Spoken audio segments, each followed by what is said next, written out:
most people get caught after 1 month, and you were on the run for 7 years. It's not a criminal justice system. There's not a justice element to it at all. It's a business. It's literally a business. I'm thinking about this a lot. You said that whatever happens to a woman in a relationship, it's her fault. If I don't fear nothing but God, I don't fear man to carry around these tools of destruction.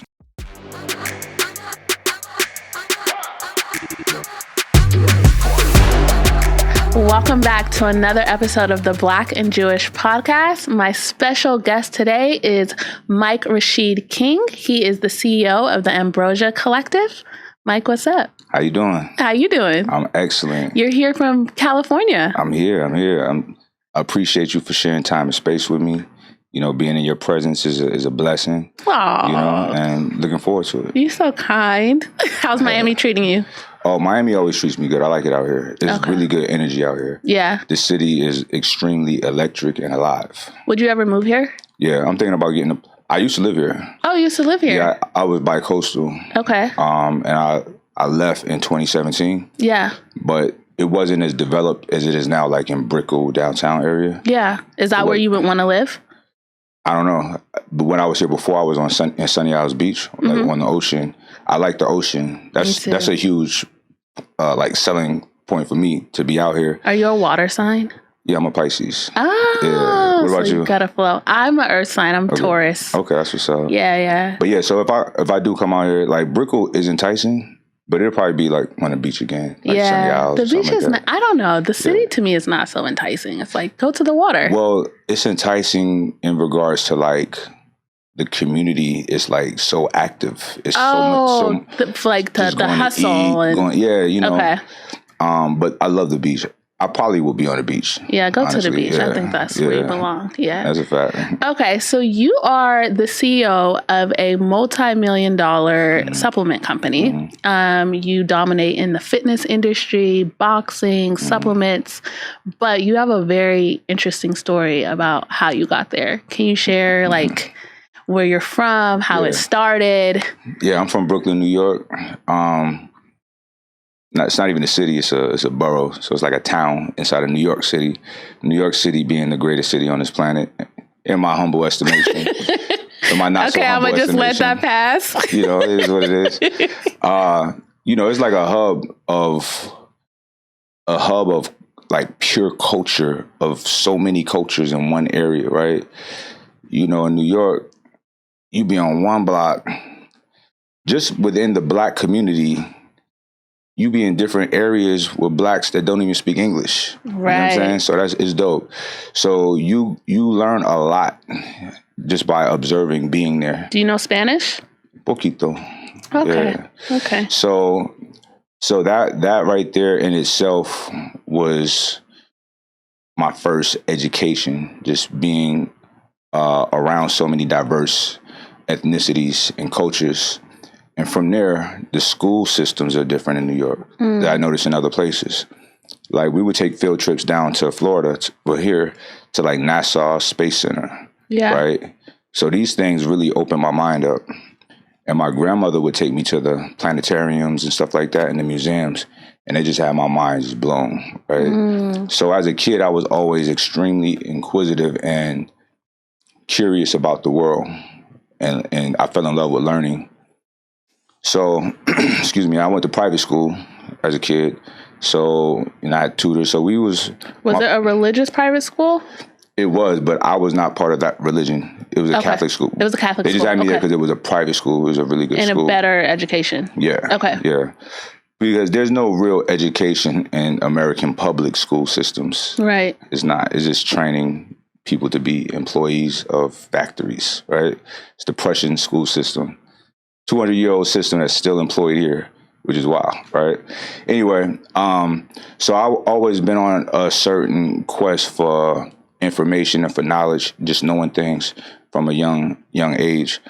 My upbringing was very unique because in addition to that, you know, I was in athletics. I was a boxer at a very young age.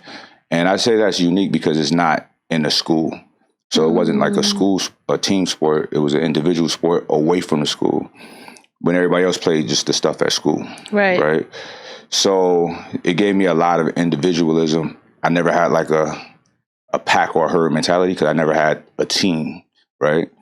And I was a loner, you know. I was a loner. I like to play by myself with my toys. You seem like the cool guy. I mean, people like me, but I was always to myself. And I still am that way to this day, even though I know a lot of people and I have some really incredible friendships and relationships. In essence, I'm good by myself because I have to be, just in case. Just in case. You never know. So I had that. I had boxing. I played music. I played piano and saxophone. And oh wow, you play the piano and the saxophone? Yeah. Do you use it to woo the women or what? Nah, I don't play it anymore. I used to. Okay. Did you lose the skill? I woo the women with this. Okay, but that with a little saxophone. You sit down at dinner, it's a wrap. I got you. The conversation, I got you. You know what I mean? Okay. So now you're using lyrics and words. I'm just being honest. I have no game. I have none of that. It's just honesty. It's just me being me. Yeah. So on this odyssey, you know, I was in a chess club. It was just different stuff that I was in, but I was still from Brooklyn, right? So, you know, being in a place like Brooklyn in New York City, you know, it's overcrowded, it's overpopulated, it's limited resources. So it was a spirit of competition. To thrive, to be heard, to be seen, to eat, right? So I had that in me at an early age. And a little more nuance, my mother was married to one of the biggest drug dealers in New York, right? So I was a rich kid, and my stepfather was like a king, you know? He was a bad dude, you know? He was feared. And that's it. It was no love. Everybody feared him. So I kind of grew up with such a dominant person. And my mother was dominant because, you know, the man is like the sun, the woman is the moon, reflecting the light from the sun. So my mother was a strong, powerful woman, and she put a lot of that on me. So I have my father too, but they weren't together. And do you have siblings? Well, my mother, I have a little brother. A little brother, yeah. Okay. And on my father's side, I have a sister. Okay. Mm-hmm. So this is an amalgamation of really interesting characteristics in one person. Yes. Right? So as I got older, I went to Arizona for college, Arizona State. And what'd you study there? Nothing. What do you mean nothing? I just dropped out. But what was your major? I had kinesiology and like athletics and stuff like that. Okay. So you always loved fitness. Well, I was always into being, I was a boxer, so I had to do things to keep me in top condition to be a boxer. But also in addition to that, it's kind of frowned upon in boxing to lift weights by like old school guys. Okay. But when you are lifting weights and you're boxing, you don't lose mobility, right? So they just don't understand it because they don't do it, right? Okay. So, but I love lifting weights because I wanted to be strong. Yeah. You know, that was like, you know, as a kid, I idolized strong men, you know, like powerful people. So I wanted to be like them. And it's funny because I started so young, you don't see no changes in your body, but you feel great. I love the feeling of it. So fast forward as a young adult, college, I liked it. I loved it actually, but I had nobody making sure I went to school, right? And school was usually easy for me. It got a little bit more difficult. Was that because you grew up like, I don't want to say entitled, but you grew up, you said like a rich kid, even though like, you know, he made his money as a drug dealer, but you still grew up like a rich kid. Did you just have a lack of discipline or people being on top of you because you kind of got whatever you wanted? I was extremely disciplined.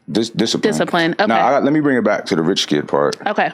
He died. My stepfather got murdered, right? Okay. And then everything stopped. So we went from rich to poor.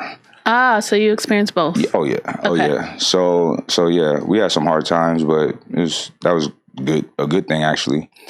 So when I got to college, I started losing discipline, right? Because Yeah, it wasn't just school. It was school and it was boxing as well. Because boxing keeps you isolated from people. It keeps you from hanging out with your friends. It keeps you from dating. It keeps you from a lot of things. Okay. So I wanted to experience a little something like, hang out with girls or whatever.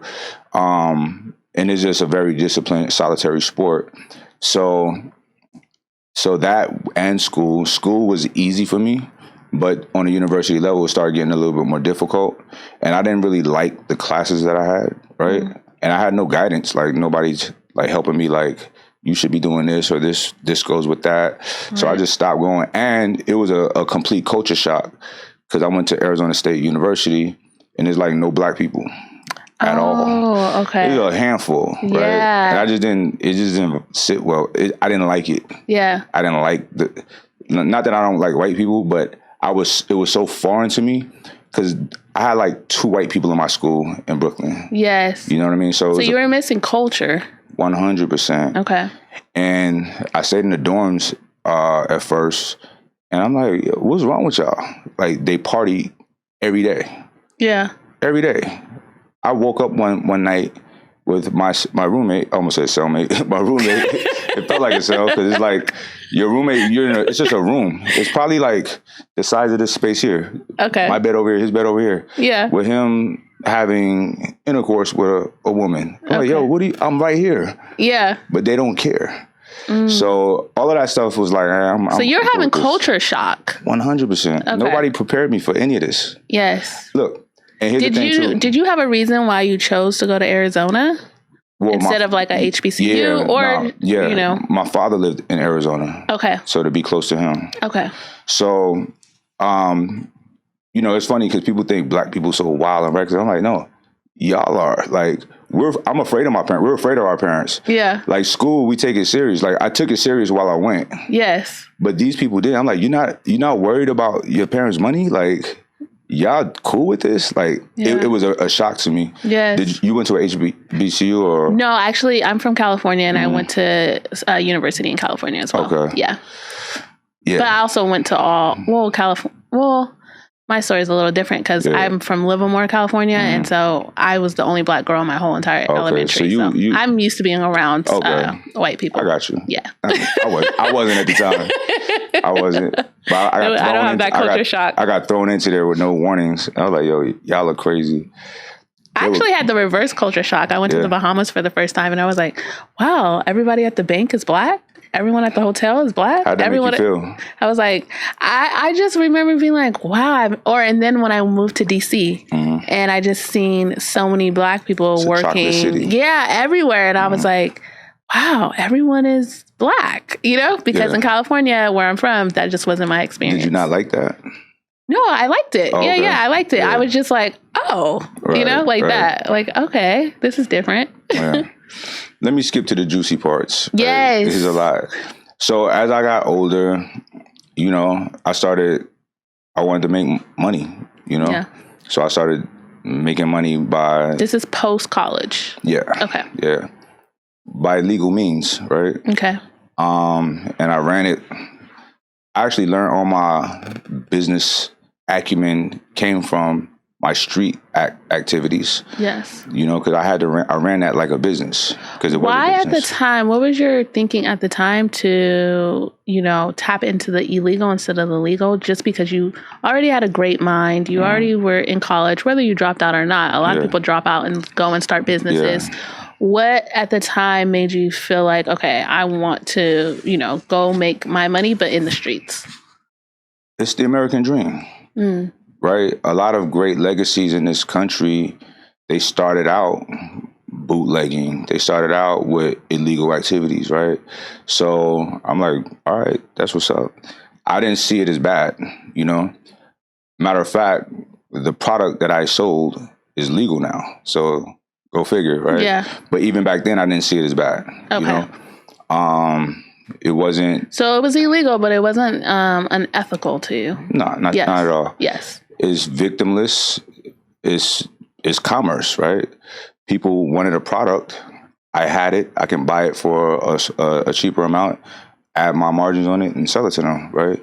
So, and it was B2B. I sold to other drug dealers. Okay. I didn't sell it to people, to customers. Okay. It wasn't B2C. It was B2B, right? Business to business. Yeah. So, but it was so much to orchestrate, and I did it with a very small team, and that's what allowed me to do it for so long. But it just grew my brain to an extent in regards to business. So that kept going. It was going good, but there isn't a lure when you're making that kind of money so easy. You spend it that easy, so you got to keep doing the same thing. It's funny because people talk about, I'm gonna just do it and then get out. It's like, it sounds good, but it's very difficult.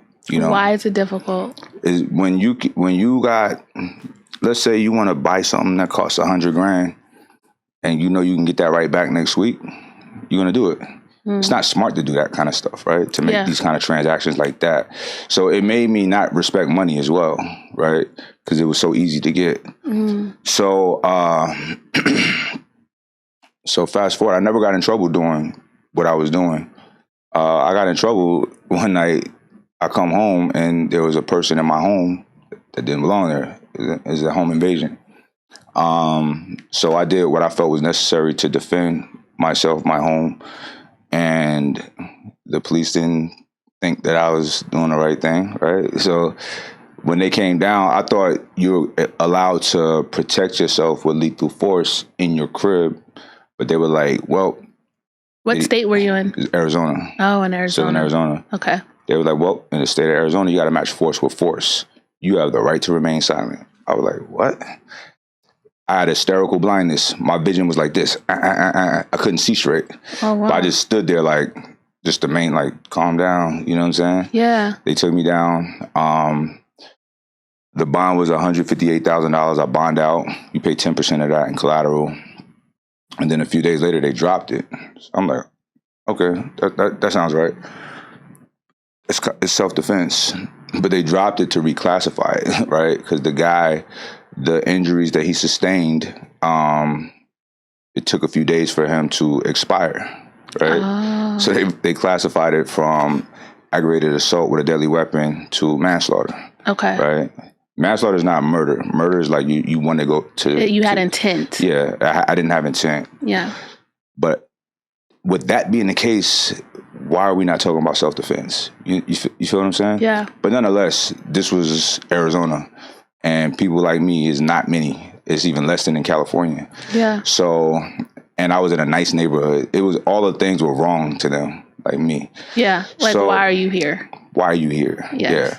So I hired an attorney. I hired the best attorney that I can afford at the time. Because at this point, like, what I'm doing to make money, I'm spending it as fast as I'm getting it, right? Mm-hmm. So, and now I have a case, so I can't keep going hard making money. I don't know if they're watching me. I don't know what's going on. So the money was slimming. So I hired an attorney, and for those who don't know, like, when you're hiring a criminal defense attorney, is levels. The first level is you don't have money for an attorney. They appoint you a public defender who's not going to defend you at all, right? He's like the lowest level of an attorney. He's not really an attorney. I wouldn't even consider them attorneys, right? Mm. And then you have just $5,000, $10,000, $20,000. I had a $20,000 guy, right? And he's solid. He's solid, but he's not the guy, right? And my guy tried, but it just wasn't looking good. And the deals that was offering, I'm like, that's a deal? 10 years is a deal? You want me to accept 10 years? I don't think so. So, me being a free thinker, I'm like, I don't like what this is. I don't like how this is going, so I'm just gonna leave and y'all figure it out later. Okay. So I just dipped out. I mean, where did you go? I went all over the world, honestly, like literally. So I didn't just leave immediately. So you just went abroad? I didn't leave immediately. What I did was I was going through the process, seeing if this lawyer can do anything, and it wasn't looking good.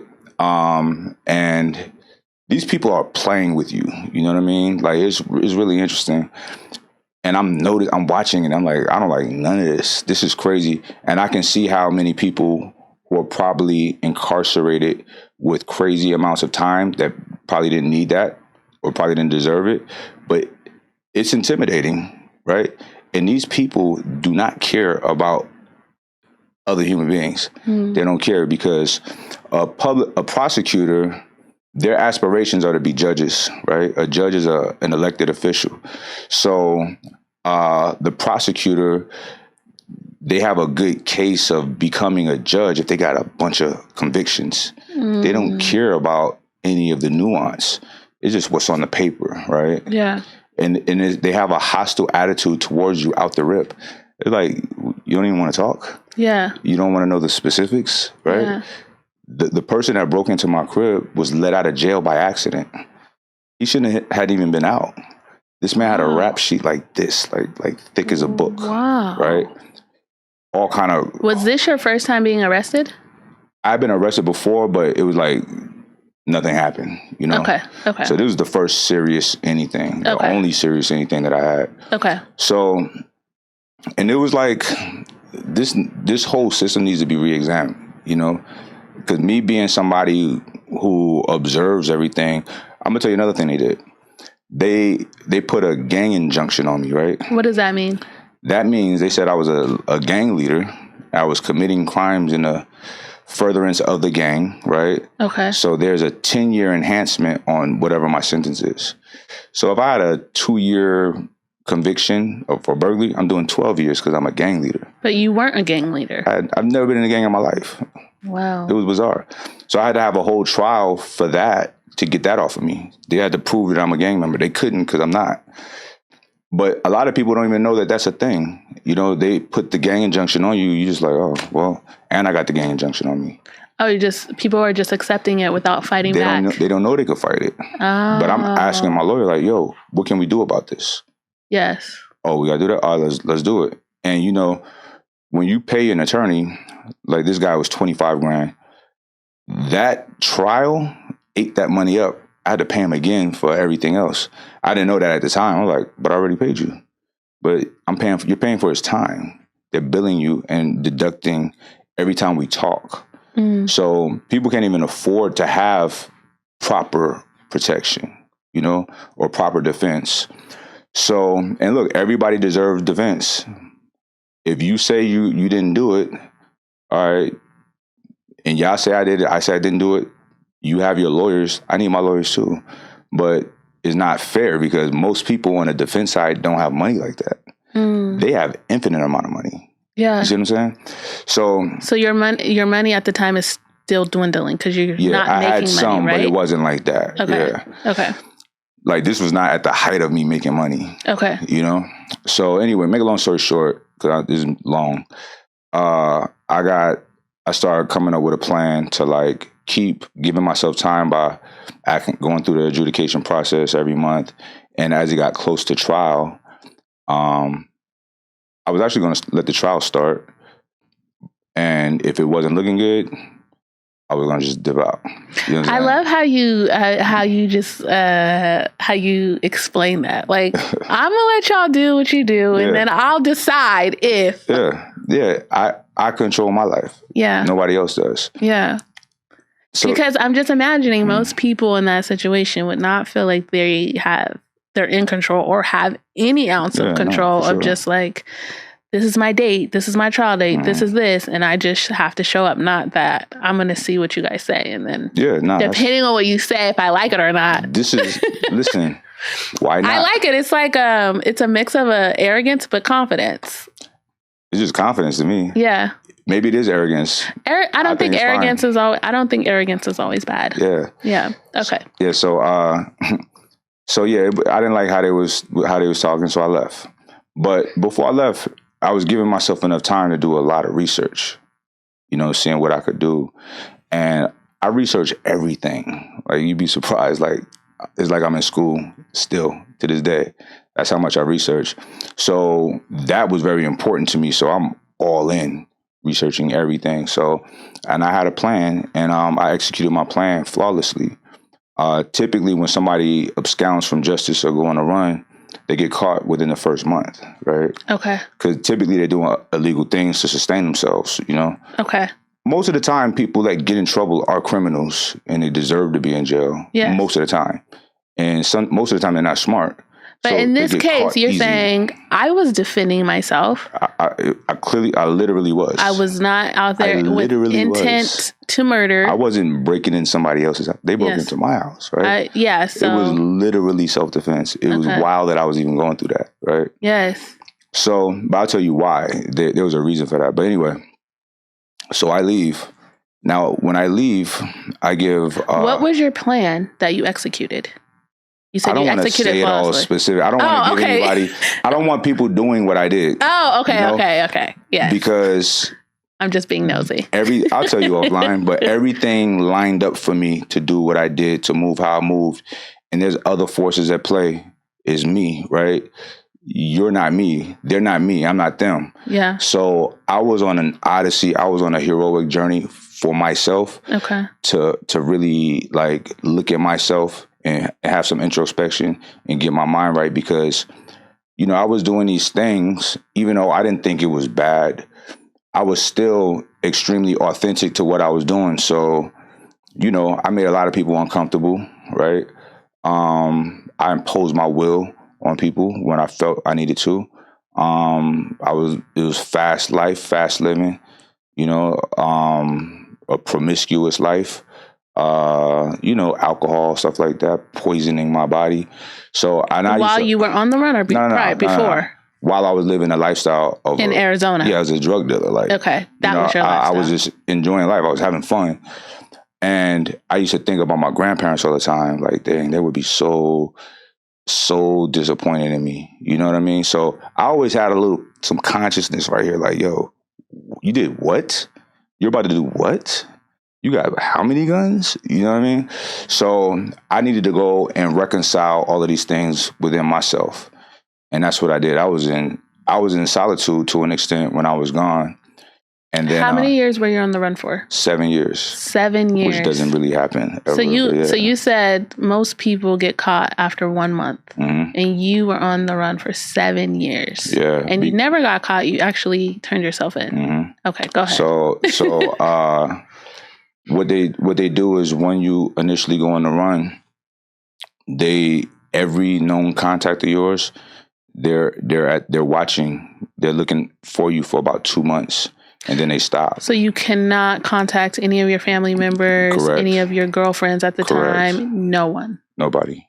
Wow. They watching. How was that for you while you were on the run, knowing that you can't contact I was already ready for it because I knew and I prepared everybody before I left. Okay. So everybody knew what was up. Like the people that needed to know. Yeah. Most people didn't know anything. They were like, dang, he's crazy. Yeah. What's he doing? Yeah. So I left and I got my mind right, I was in Dubai, not Abu Dhabi, Ras Al Khaimah for a good amount of time. I got family out there. And, I grew up Muslim, but I had gotten off my deen. So I wasn't being a good Muslim. Right. But when I was out there, when you're in a place like that, it's easier to worship. It's easier to pray. It's, and you're being reminded to pray every time it's time to pray. So I was praying 5 times a day. I was sitting in silence, around other men who was trying to purify their souls, and that changed me so much. I'm not going to say it changed me. It sped up, it accelerated my evolution so much because I was already evolving, right? Yeah. When I was doing things that I shouldn't do, I was like, I don't like this. This can't go on forever, right? But now what I did was I attracted a diseased situation to myself. And dis-ease is just discomfort, right?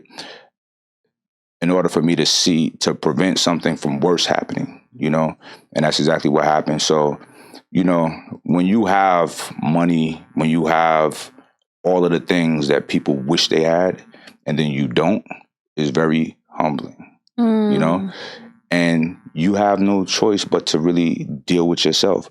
Because when you have everything, you're typically not dealing with yourself. You're dealing with your things.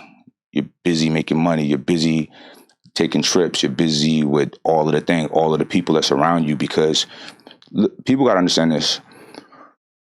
Everybody wants, our innate desire is to survive, right? And to pass on our genes, right? But that survival is first. That's the first instinct. So people want resources, right? Because it's interesting. We live in a society in which resources aren't the desire. Money is the desire. And money, to a degree, it represents what resources you can have. But money is not a real representation of resources. It's false. What is the difference between a resource and money? Resource is food, is shelter, is transportation, is protection, right?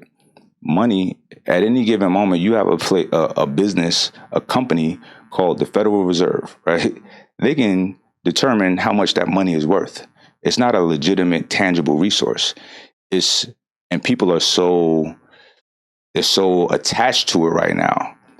I wouldn't be attached to it because they can turn it off. Look at Venezuela. You have a stack of money is worth nothing. Yeah. You feel me?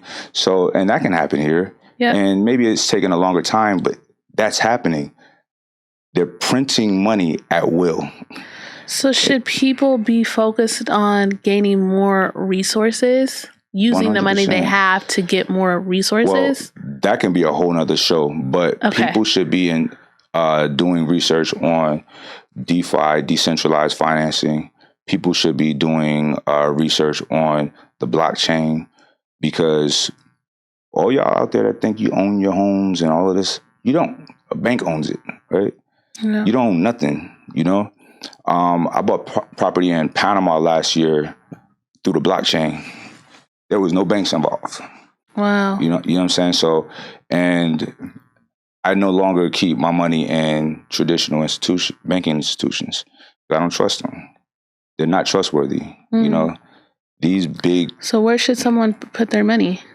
You should have it. A digital safe, a ledger, right? You have your assets. My assets I have it, right? Nobody has access to it. So, but now on certain levels, that's when you need to start making the transition. I had accounts that they couldn't insure all my money. You know what I'm saying? Yeah. It's like $250,000. That's it. Yeah. I'm like, okay, this is not safe. Let's get out of here. Right. This is not logical, right? Right. It's so not logical, but people don't care. They don't even think about these. I bet people don't even realize that that's a thing. That if something happens, they're only insuring $250,000 of your money. Right? So now I think people with money know, but anyway, these banks, all the banks that y'all use, every year, SEC violations, the types of violations that will put people in prison for a long time. They just pay a fine. They pay a fine that's not even as much as the fraudulent things that they've done, which is wild. Pay a fine, carry on about your business. Yeah. There's no press conferences about it. They got shows like Cops chasing poor people, stealing, doing petty crimes, right, on TV. When these Morgan Stanley and Bank of America, Wells Fargo, the egregious things that they do, you don't even hear about it. That should be documentaries about that. That should be on the news, right? But nah, they took that. You don't even hear about it, but you see people that look like me, that's poor, running from a cop with his shirt off because he stole a pack of cigarettes. And this is the focus. And then the psychological programming to make me look like a really bad guy. But the bad guy, look, I didn't affect nobody's life. The bad guy is really damaging people's lives. The bad guys had us in a financial crisis in 2007. Right. You know what I mean? Yeah. The worst kind. And we're going to head to another one. The worst kind is coming. So, but nobody sees them as bad. Yeah. Right? But anyway. So you were in the UAE. Yeah. You were purifying your soul. Yeah. I went through a cleansing. Okay. And then I came back to the States. And this was all part of your plan. Yeah. Yes. So I came back. A friend of mine had said I can come stay with him when I came back, but he didn't mean that, right? Because, some of my friends back then, they were all doing illegal things. So I'm hot, like I'm wanted. So he didn't expect me to even make it back, right? Yeah. I'm like, yo, I'm here. He's like, oh shit. So he's like, yeah, I don't know. I said, look, it's cool. Don't worry about it. So I wasn't even mad at him because I know I'm hot. I have so many questions. I'm like, how did you fly? But you'll tell me off camera. Yeah, I'll tell you off camera. Okay. Right? I did my research. Trust me. Okay. So it was scary moving around. Cause Yeah. I'm like, I'm all right. I'm gonna see if this works. But So you were taking a risk every time. Oh yeah, 100%. Okay. 100%. Okay. So I'm a risk taker. Yeah. It is what it is. Yeah. So I was homeless for a minute. Okay. Back in the States. You're back again, here. When you have everything and now you don't have anything, it hits different. It's like, dang. Okay. So nonetheless, when I got a job as a personal trainer, it was like me with a job, right? So sorry, Mike. So you are now back in the States. You're still on the run, and you went and got a job as a personal trainer. I had to make money. And you're still on the run. Yes. And you got a job at a gym. They didn't make you do a background check or anything? Nah, they don't do that. Oh, okay. That's an entry level job. They don't care. Okay. Yeah. Okay. So now you're working at the gym. Right. This is so interesting. Go ahead. So I'm working at the gym. For a minute, a few nights I would sleep at the gym. Nobody knew. So when it was time to close, right, I kind of like just disappear somewhere. Everybody out, then I'll come out. You know what I'm saying? Yeah. And so I kept a haircut. I kept clean. Nobody knew my situation, right? Okay. And I don't carry myself like a homeless person. Right. You know what I mean? So no one knew anything. And then I had a couple checks. I found somebody on Craigslist that was looking for a roommate. So I moved in with this lady. Tiny room, I had a couch bed. And you couldn't open the bed and open the door. You had to close it to open the door. It was that small. Okay. But it was cool, though. I really appreciate her for taking me in at the time because I needed that. And I saved up and got What was your lifestyle when you were in UAE? Like, you had everything you needed? Was it luxury, mid-luxury? Like, I'm trying to understand. You were coming from nice to now. Listen, this. I know people in a lot of places. Yeah. And people care about me. Yeah. So, people, they allow me to set up. Okay, so when you get back to the States, now it's really low. When you were abroad, it was nice. Okay. Yeah. But I'd rather be here with nothing than over there, especially at that time of my life, because I needed to rebuild myself. Okay. And I had a big issue I needed to resolve. Yeah. Right? So I had to come back, you know. So I came back. So I started from nothing. I started at a deficit. What made you make the decision to come back? Was it always part of the plan of I'm going to do this for this many years and then come? I'm not running away from my life. Okay. I just needed a reset. Okay. So you always knew you wanted to come back, and the timing that you chose to come back, you made the choice, or was it you just woke up that morning and was like, it's time for me to go? Yeah, like that. Okay. So I didn't have a set time on when I was going to come back. It was that time. Me, yeah. Okay. But I met a lot of people who go out there to get lost. They're running from something, right? It was interesting.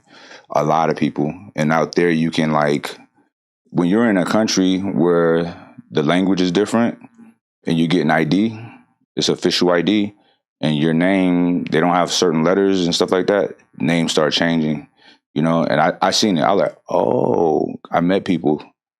Like people that were old, that had been there for a long time too. Yeah. Having the time of their lives. I would not be happy with that. Okay. I feel like a loser. Okay. Like I couldn't handle it here. Okay. So I came back and I rebuilt everything. Okay. So you're at the gym, you're a trainer at the gym, and you have a small bedroom that you're sharing. Right. Okay. I wasn't sharing the bedroom. Well, not the bedroom, but the apartment. She probably wanted me to share a room with her. I was like, lady, if you don't cover, can you cover up? Can you cuddle me with your big arms? Cover up, you know what I'm saying? It was wild. And she had mad cats. Oh man! Crazy. So you were with a cat lady. She was she old? No, and she was a hoarder. Oh wow! Listen, when I moved out, I had a clean lady come and just have her clean the whole place just to be nice. She opened her room, the girl's room, and screamed. Oh wow! I never seen it. I looked in there. I was like, It was literally stuff piled to the ceiling. I'm not exaggerating. Okay, so you're back in the States. You're working at the gym. You're living with a hoarder and a cat lady who also is probably hitting on you. Oh, 100%. Okay. It wasn't overt, but she would be like, I remember one time I walk in, she's laying on the couch and her shirt was super loose. And like, I'm like, put your tits away. Like, stop. Get out of here. Yes. Get out of here. Like, what are you doing? You're like, this is not part of my plan. It's like, yeah, whatever. So, but anyway, but I appreciate her at the time for allowing me to stay there. And I saved up and got my own apartment. Okay. And so now you get your own apartment from working at the gym. Okay. And, go ahead. And I had a plan. No, at that time, I was working at the gym, and I had a plan in a year to stop working at the gym and work independently, like pay rent somewhere at a gym. Okay. And take my clients with me because the gym didn't pay much. You don't have any of the money that you made from your past life. No. So I had a lot, like, I guess not a lot, but like 40 grand in cash. Okay. Before I left, I gave it to my children's mother. Okay. I didn't know how I was going to make money until then. So I gave her that to hold her over. Okay. And that was all. I probably kept like $500. Oh, wow. Look, I can figure life out. I don't need much. Yeah. You know, I'll generate it. Yeah. So, and I ain't ever going to be in a situation to where my kids don't have. Yeah. You know, so. So the only money you have from your past life is about $500. Right. Okay. Yeah. That's what you kept at the time. Yeah. Okay. Mm-hmm. When I was in UAE, I didn't really need money. Okay. You know, so I took my clients. I went independent. That's the entrepreneur in me. I'm like, okay, I'll do this for myself. Because where were you training them? You got a space, or you went to their homes? No, there's a lot of different gyms that allow you to come and pay rent and bring your clients. Okay. Yeah, so I did that, and that was good. That was better. Because I was making like maybe $4,000 a month at the gym. Okay. I'm talking about training all day. Wow. They give you like crumbs, right? Yeah. And I was doing all the sales, right? I'm like getting them bonuses. I get nothing but a certificate, you know? Wow. So it's cool though. It's cool. And you're just humble. You're just humble. I wasn't humble because I'm not a humble person. Okay. Right? But I was doing what I was supposed to do. I was honoring my position. So everyone that I had that I was training, I was the best, right? I was the best guy there, you know? So, like I always honor my situation. So I took them independent and now they're paying me. So I'm making 100% of what I was, you know, supposed to get paid. So that was a boost. Life is getting better. And at this time, like around 2012, social media started being a thing, right? I was already on Facebook, but only to keep in touch with fam, but it wasn't my name, you know? And it wasn't even a picture of me. It was like a picture of Muhammad Ali, right? So every now and then I would put like my clients, like little video of them, like progress, and people would like it. And this is when Instagram started, but I would post that stuff on Instagram. Okay. But never myself. And people loved it. It was getting me so many more clients, right? And then it was kind of silly, but I felt a little confident enough to put myself on there here and there. Okay. It was like, they only had like short video clips back then, like 8 seconds or something. And just to remind everyone, you're still on the run. I'm a fugitive. Okay. Right? This is interesting though. Human psychology is we all have certain cognitive biases. And I had a bias that I'm straight. Like, they don't care. Look, it's been a year. It's been 2 years, you know? So you start getting a little bit more lax, thinking that things are normal. So I'll put myself up. People would just love it, right? And then stuff started going viral. And I'm like, dang, I can't stop it, right? You were going viral? Yeah, and I'm becoming popular. And then my demographic, the people that loved me the most were cops. Cops and military dudes, right? Gosh. So I'm getting to where like I'm making enough money to not train anymore, right? Okay. But if people wanted to train with me, I was like $1,500 for an hour or something. I'd say crazy numbers, and they'd be like, okay. And there would be cops coming to train with me. I'm like, this is wild. Right? You were training cops as a fugitive. Yep. Wow. I became friends with cops as a fugitive. Of course, they didn't know anything, right? That's going to be the title of this episode. So So life is getting better. I'm starting businesses. I'm in my bag, right? And I'm really like elevating into a really legitimate businessman. You know, I already had a lot of knowledge of business before, and that was way harder in the streets. The legal stuff is easy, right? So I'm just handling stuff. And then like, I wasn't really spending a whole lot of money, and I'm just sitting on a whole lot of money right now at the time. And I'm like, I'm ready to go to war, because you need resources to go to war. A broke person can't go to war, you know? Yeah. So I had a war to fight with the government. I'm like, let's go handle it. Okay. Now, I was very confident that. And when you say resources in this instance, money. You mean money. Mm-hmm. Okay. Money is a resource to an extent, but there's going to be a time when it's not going to be. You know what I'm saying?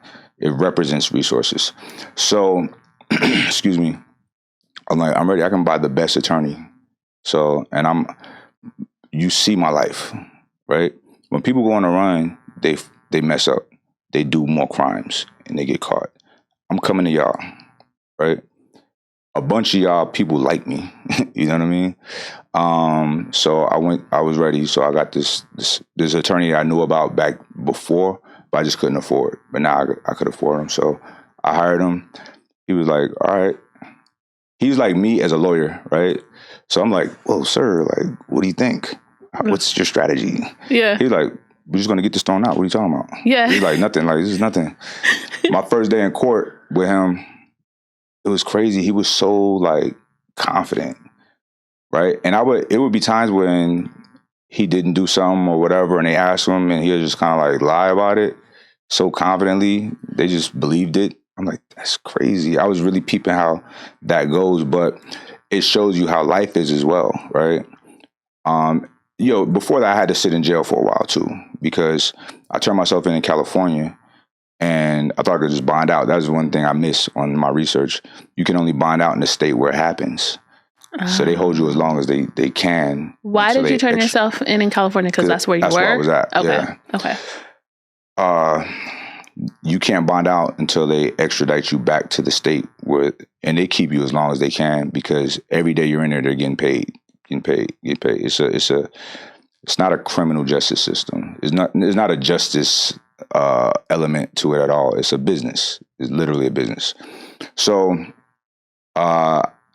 in jail too, and I was in the worst jails because there's different types of places that they put you. The worst type of crime that you can go in for is a violent offense, right? So they put you with other violent inmates. It's very volatile. It's called gladiator school. So you in there and you like, all right, this is the real world. And that is the real world. That's the baseline of the nature of humans is violence. Whatever anybody want to say, right? People are attached to an ideal of peace. Peace is something I give to a select few of people, right? Because I know the nature of man. It's not peace, it's violence, right? What do you mean peace is something you give to a select I don't say peace to everybody. Oh. You know? Okay. So, because, look. Oh, you mean like when you're even greeting someone? When I'm greeting people, okay. Yeah. So, because words have meanings, my words carry a lot of weight, right? Yeah. So, yeah. And it's just, my life has been so real. I just know so many things from experience. I just don't play with words. So, and I know humans. I've seen them at their worst, right? I've seen how they act with money or to get money or I seen how they act when they don't have it. And they're savage. Humans are the scariest animals on this planet, because we have opposable thumbs and we have a huge frontal lobe, a robust cerebral cortex. That is a recipe for disaster. The things that we're doing on this planet is so counterintuitive to like our species surviving. You know what I mean? We're going to wipe ourselves out. It's going to happen, unfortunately. However, so in there, you're just learning. Like your education is accelerated because you're observing, you're listening, you got to deal with people. And, you know, it was a good thing for me though, right? I appreciate that experience. So I get out and at first they give me a big ankle bracelet like that. There's a GPS. They have an ankle bracelet and then they have a GPS bracelet. I had a GPS. Okay. You can't cut that off because I cut the ankle bracelet off before. Okay. You can't cut it off. It's metal. Oh, wow. Every time you walk, you're reminded because it digs in your skin. You have to plug it into a wall 4 hours a day to charge it. Oh, wow. If you drive past an airport or a Greyhound, they call you from the thing. Very rude, very aggressive tone too. On the GPS? What the F are you doing at the? I'm like, I'm just driving by. Wow. Well, don't drive by it no more. Like they talking when crazy. You charge it, you can't take it off and charge it? Nah, this is better than being in jail. You know what I mean? So yeah. So I had to deal with that, right? Them talking to me crazy, like you little weenie talking to me like that, right? I had to deal with it. And that helped grow my emotional resilience, right? Yeah. It gave me more patience, right? So going through the adjudication process, I'm watching that. I'm watching my lawyer confidently chop it down month after month because you go to court every month. And then he got it to where he got it back reclassified from the manslaughter back down to the ag assault. I'm like, okay. He said, but it's still mandatory prison with this. I'm like, okay. How can it not be? How can we not have it mandatory prison? There's really no way. I said, no, he said, I said, what makes this mandatory prison? He says, this dangerous tag, blah, blah, blah, blah, dangerous.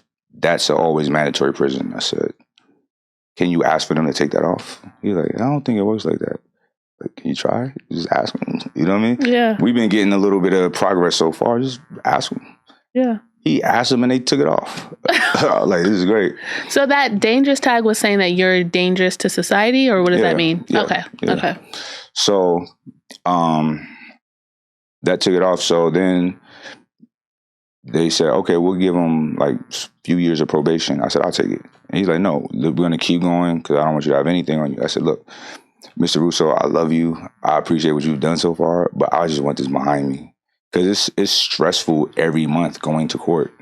You're reminded of what could happen, you know? Yeah. So I was ready to accept the plea. So, you know, you have to go to sentencing, right? And the plea doesn't mean you're going to get it. The judge can still say, nope, 15 years, you out of here, right? So you have people write letters on your behalf and you're there with your family and they can speak. So on one side is defendant, usually it's defendant and family. Other side is cops and people in suits. Okay. On my side is me, my family, and a bunch of cops. Wow. You know and they spoke on my character, you know, and that was great, man. Like guys came from LA out there, guys in Arizona, you know. So that was dope.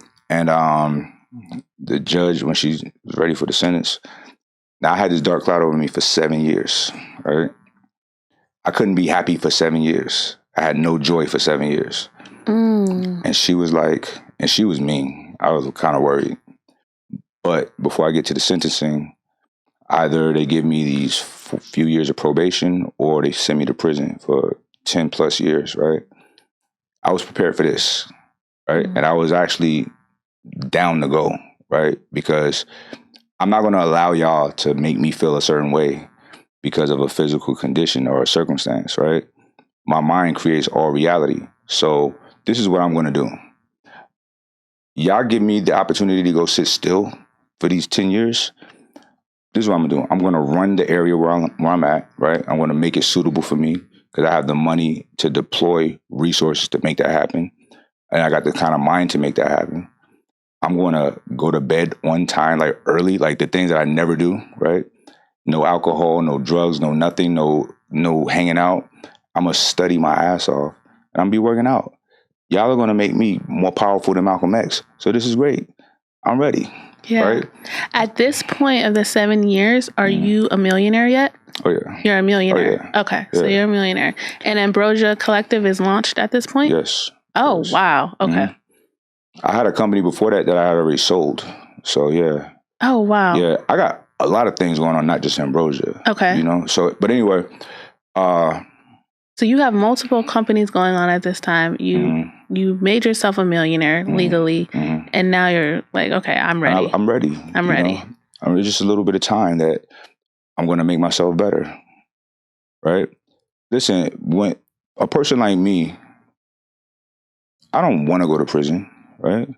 But if I had to go to prison, I'm going to make the best out of it. Like literally, what I do want is always to accelerate who I am, to always ascend into that higher consciousness, to always be wiser, to be healthier, all of the things. I do want that, right? I don't move as fast as I would like to because I'm tethered to practical things, taking care of people, working, doing this, filming content, whatever, right? So, but in the little times that I do have, I'm doing things to elevate my mind, right? So, look, even right now, I've been planning on. I bought an investment property in Panama last year, right? And I spent about a week out there. I want to go back for a few months, unplug from everything, and just work on certain things that I really want to work on. Just with no distractions, just quiet. Yeah. But I'm tethered to so much, you know what I mean? So I wasn't running away from the possibility of sitting still for 10 years. So as the judge goes down to sentencing, she says, Mr. King, if this was being adjudicated closer to the time that it happened, let me say this too. Typically, when somebody absconds from justice, like goes on a run, they have what's called a FOJ enhancement, fugitive of justice enhancement. So whatever your sentence is going to be worse, right? Okay. It's a aggravated circumstance, right? So you have either an aggravated circumstance or a mitigating circumstance. The mitigating, it lightens you up, right? Okay. The aggravating, it makes it worse. I had the worst aggravating circumstance you could have. Is that because you were on the run so long? Yeah, because I went on the run. So she said, if this was being adjudicated closer to the time that this incident happened, you'd be on your way to prison right now. But the courts see that you're not a criminal. Get out of my courtroom. I said, that's what's up. No probation and no. I did like a year. A year probation. Yeah. And it was cool because during that time they had, I had to do an anger management class. They had to give you something, right? Yeah. So, and the instructor was a really good man. And the instructor taught meditation. And that's where I learned how to meditate. Wow. Yeah. So I appreciate, like after the program was done, I went back and spoke to him and I said, man, I really appreciate you for caring about these people and us and teaching us this. This is incredible. What is your message to people from that story? Here's the thing. What I get from it, I'm thinking, like, you need to dictate your own life. Here's the thing. Like, no one really has power over you. No, a lot of people don't have any power because they relinquish it, right? Yeah. They just give it up. They don't even try to control their lives, right? They are indoctrinated with programs and systems that don't benefit them from the day that they're born, right? And it starts with our parents, and everyone should honor your parents as long as they honor you. But our parents don't know everything. They don't always have the right answers, right? They're probably dealing with limited information on certain things. But they've been programmed themselves, right? So it starts there. And then a lot of our parents put us in public schools, right? Because they have to work. They're busy. And there's programming there. That programming there is very dangerous, right? People got to think, you're sending your precious child to a stranger that you've done no research on. You don't know anything about this person's past, right? You don't know anything about the 30 or 40 kids' parents that your kid's in there with, right? You don't know nothing about, you don't know what weird stuff is being taught to these other kids. It's going to be taught to your kids. And then it just keeps going. Grade school, all of these impressionable years, the most impressionable moments of their lives, they're not with you, right? They're with a stranger that don't care about them, right? It's just a person with a job. I'm not saying that teachers don't care about the kids, but these teachers have a finite amount of energy and love in them, right? Their main thing is themselves, and it should be. That's normal. I mean, they should honor their situation, but it's just not going to happen right now. They barely get paid. They don't get paid well, teachers. They don't have help, and they got a lot of kids. And then you have teachers putting, it's this high rate of black kids getting put in special ed because culturally you don't understand these kids. You just think they're out of control. They're not, right?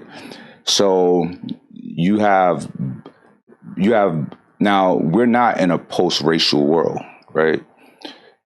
You have people who are culturally ignorant to certain kids, treating them really bad.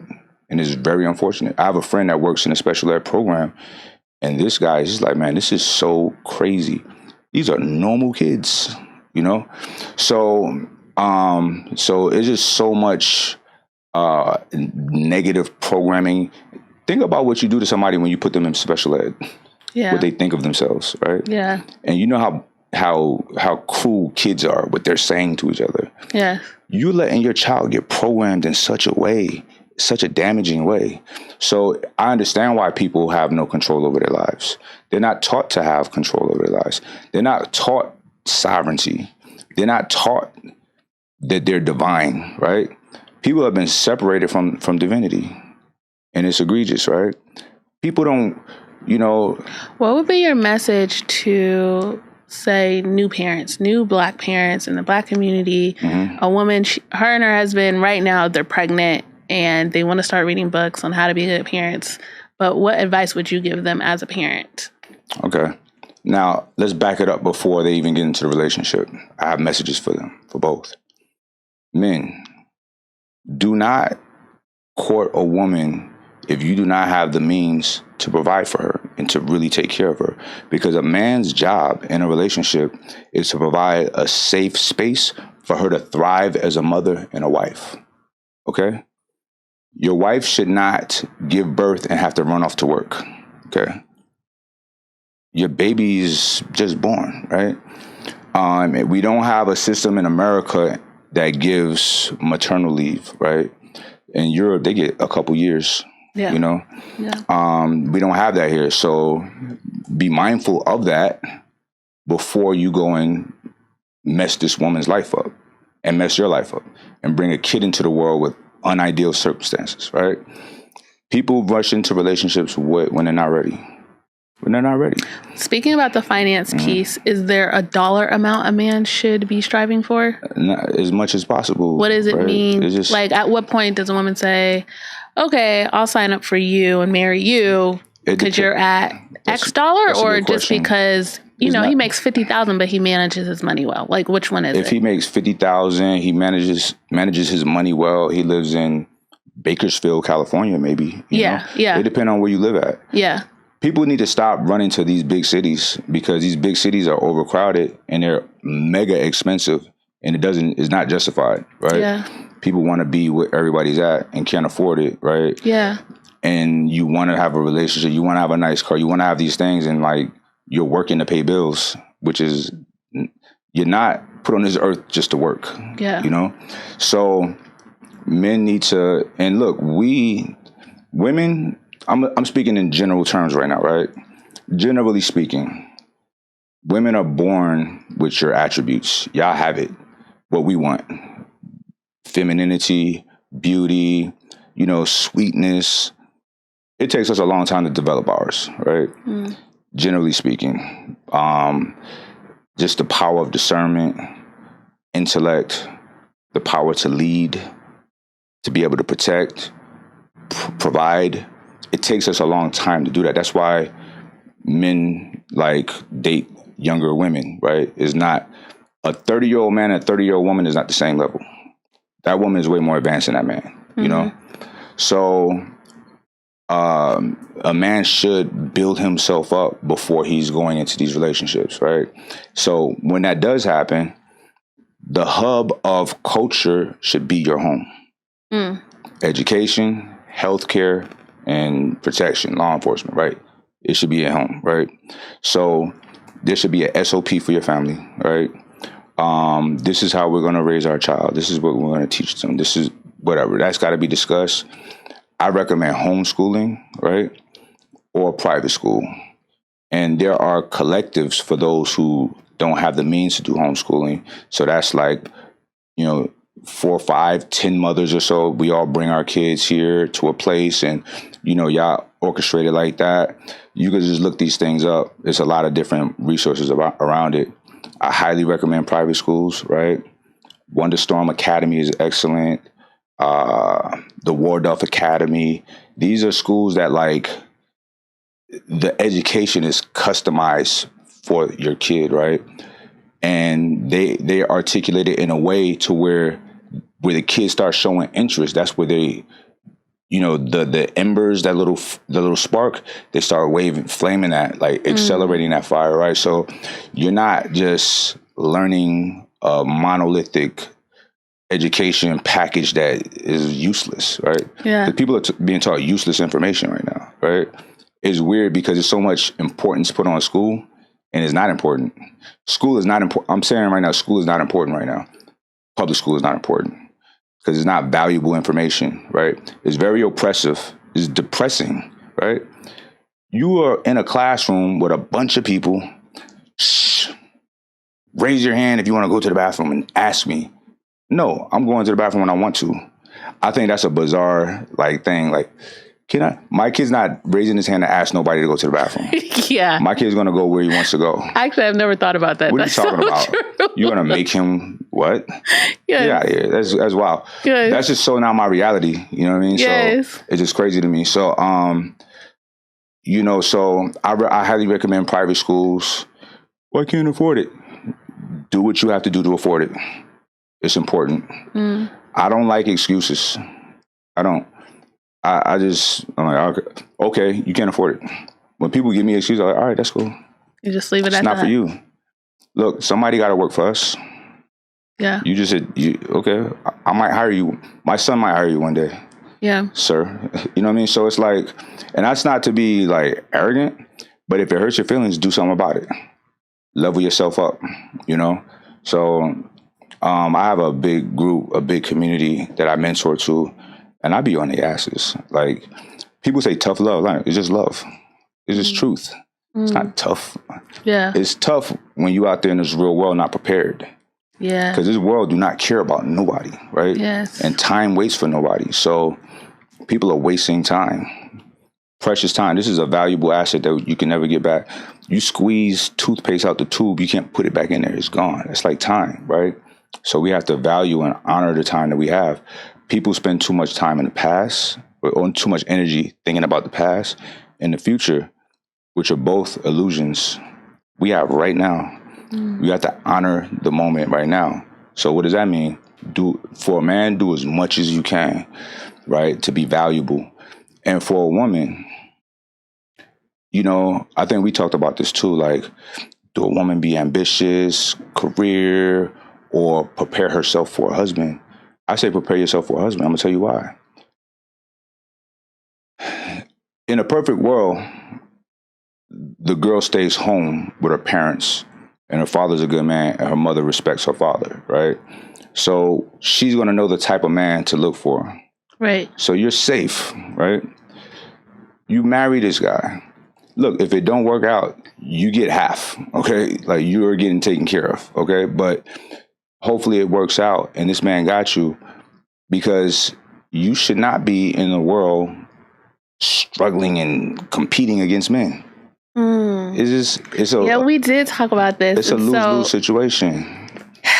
Let's just say if we're reflective on our community being the Black community, correct, right? Mm-hmm. So I don't have the statistics, but let's just say majority are not growing up with these perfect fathers and staying in the home. And a lot of us are going out to, get our education and our degrees and et cetera.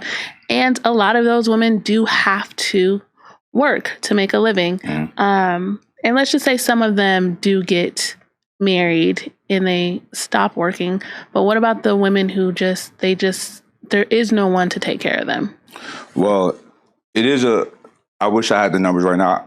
I could pull it if you want, but it's actually a fallacy that Black families are not together, right? Yeah. We did have we had a comet come through our living rooms in the 80s and in the 90s, right? Yeah.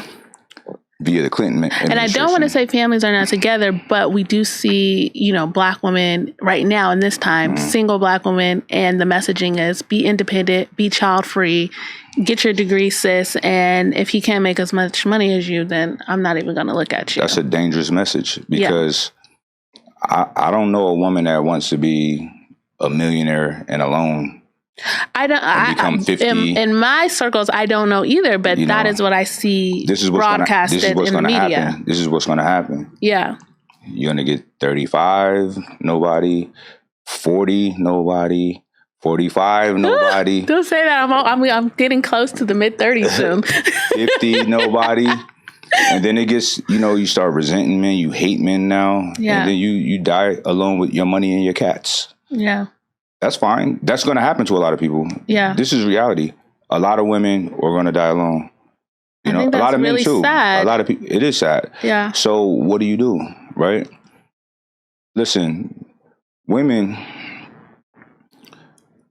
I don't know so what's why. your message to the woman who, I don't have a daddy and I don't have parents or grandparents, or maybe I do, but they don't help me. I have to work. I have to, get resources and have an apartment. That's fine What's to your work. story? That's fine to work, but maybe calibrate your mind to a degree to where like you are open to a good man, and don't do stupid things. Women do stupid things way too often.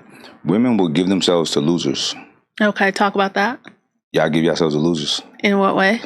So you don't do any, like sometimes a man just giving you compliments on compliments and being sweet is enough.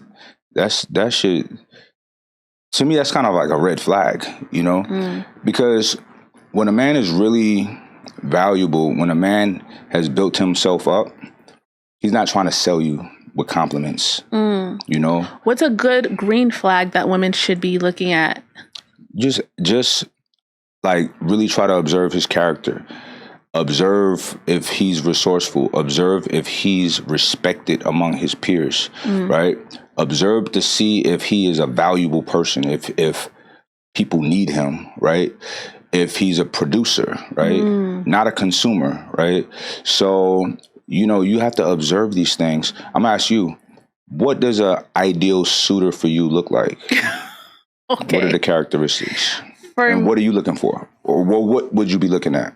For me personally, the God factor is very important. Like someone who is deeply spiritual, someone who has a strong work ethic, like someone who's very, very industrious, like high industriousness.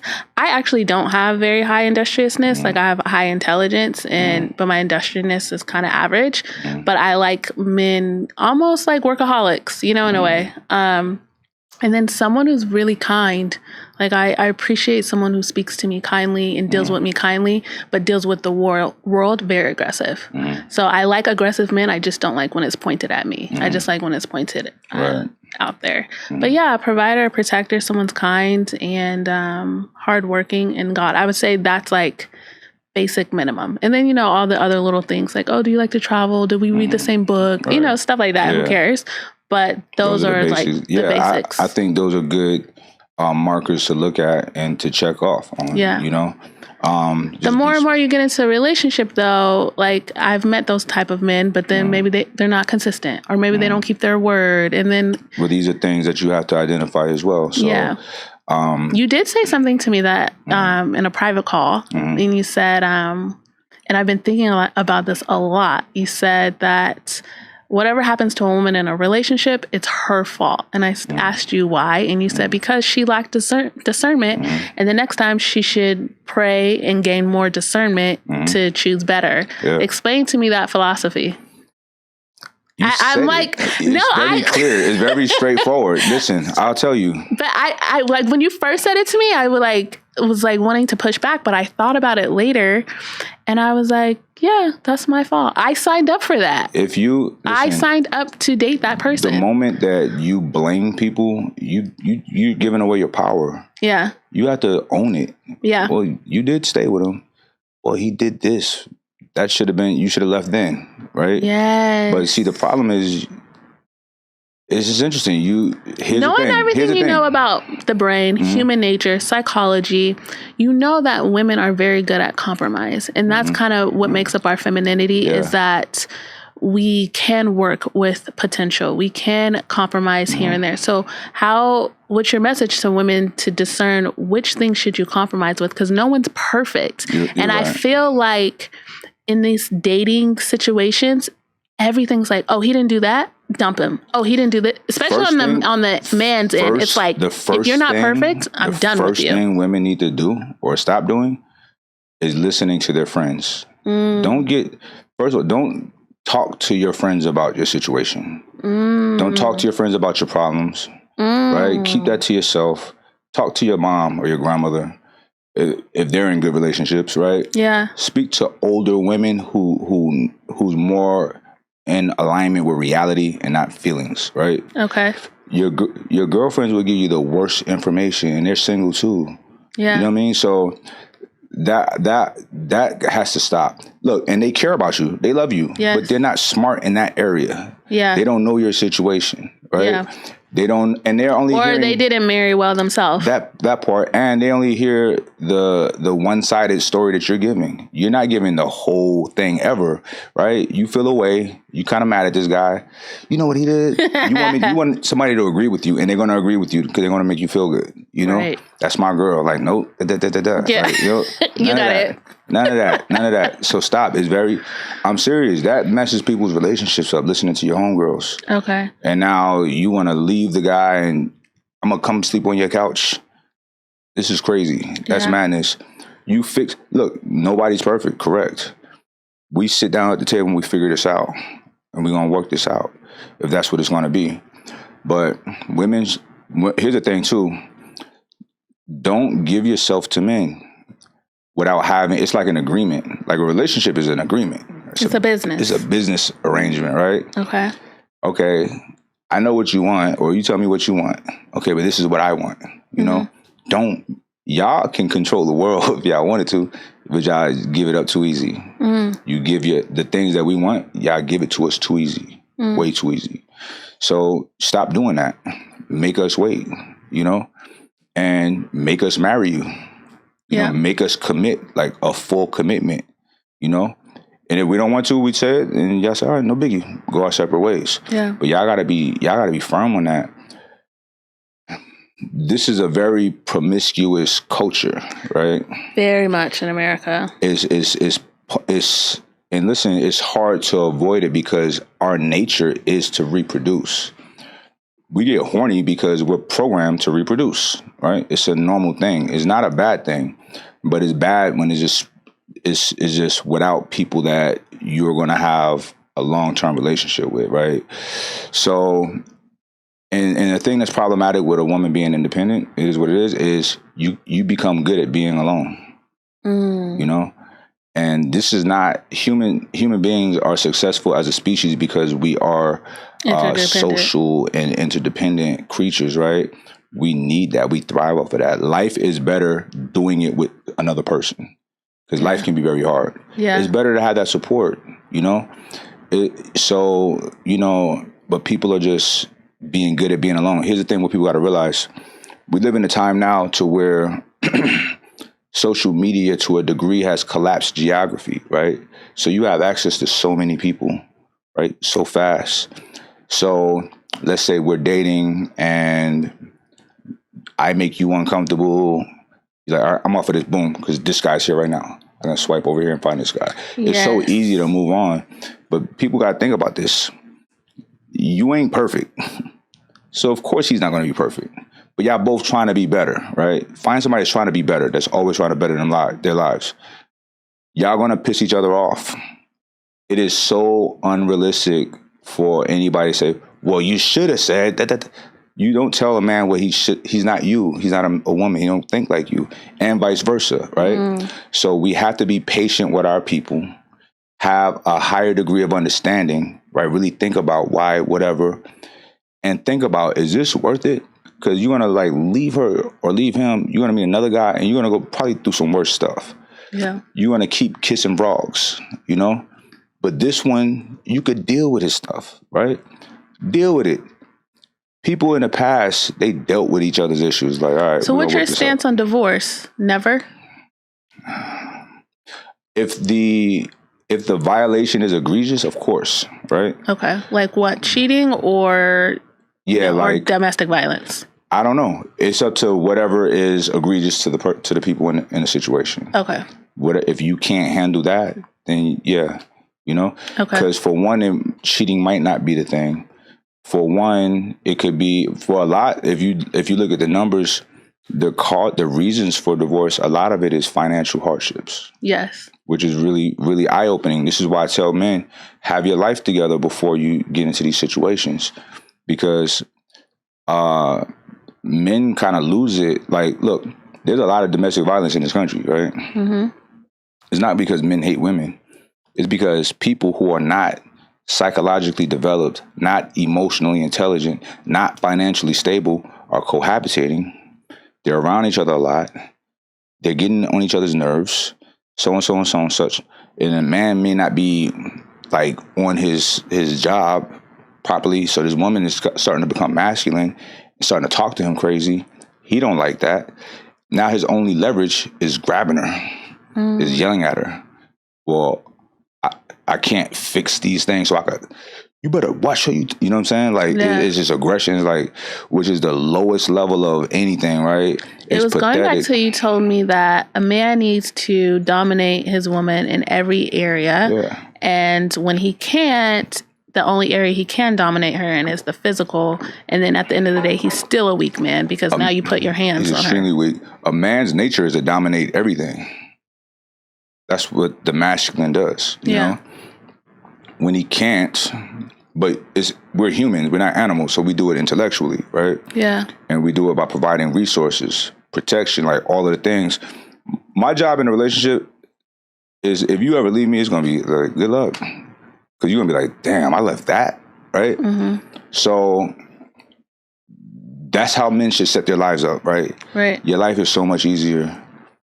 And when you're wasting time getting in a relationship, when you're not ready, you're literally wasting her time and your time, because you're not putting in the hours and the works, the weeks, the days, the years to build yourself up, whatever that is, to qualify yourself to be a better whatever. The formula is very simple. Whatever you do or whatever you want to do, fellas, make sure that you're extremely good at it, extremely valuable in your space. You don't want to be the guy that when there's budget cuts, you're on the chopping block. You want to be like, nah, we ain't letting go of so-and-so. Figure it out with everybody else, right? So you want to be the guy that when you put in your 2 weeks notice, they're like, wait, what can we work out? What can we do? Yeah. That's being valuable. You don't want to be just, people will get a job and just hide amongst the crowd. You're not important. I'm telling you right now, you're not important. You're not important. Yeah, AI will take your job, Yeah. A kid who knows how to articulate AI is going to take your job because you're not valuable. So men got to make themselves valuable, right? If a young guy came to me the other day, he works for his father. His father's a great man. And he's like, I like your confidence. Like, how do I get confident like that? I said, well, first of all, you're young, right? You have to develop these characteristics, these qualities, right? Yeah. But for starters, you working for your dad. Whatever your job is, your role, do way more. Do way more. You have his back, right? That makes you valuable. That in itself will make you confident, or a degree of confidence, because he needs you now. You need him right now. Let him need you. Work so hard to where he needs you. And I say that for anybody, whatever position they're holding. You don't have to be an entrepreneur, right?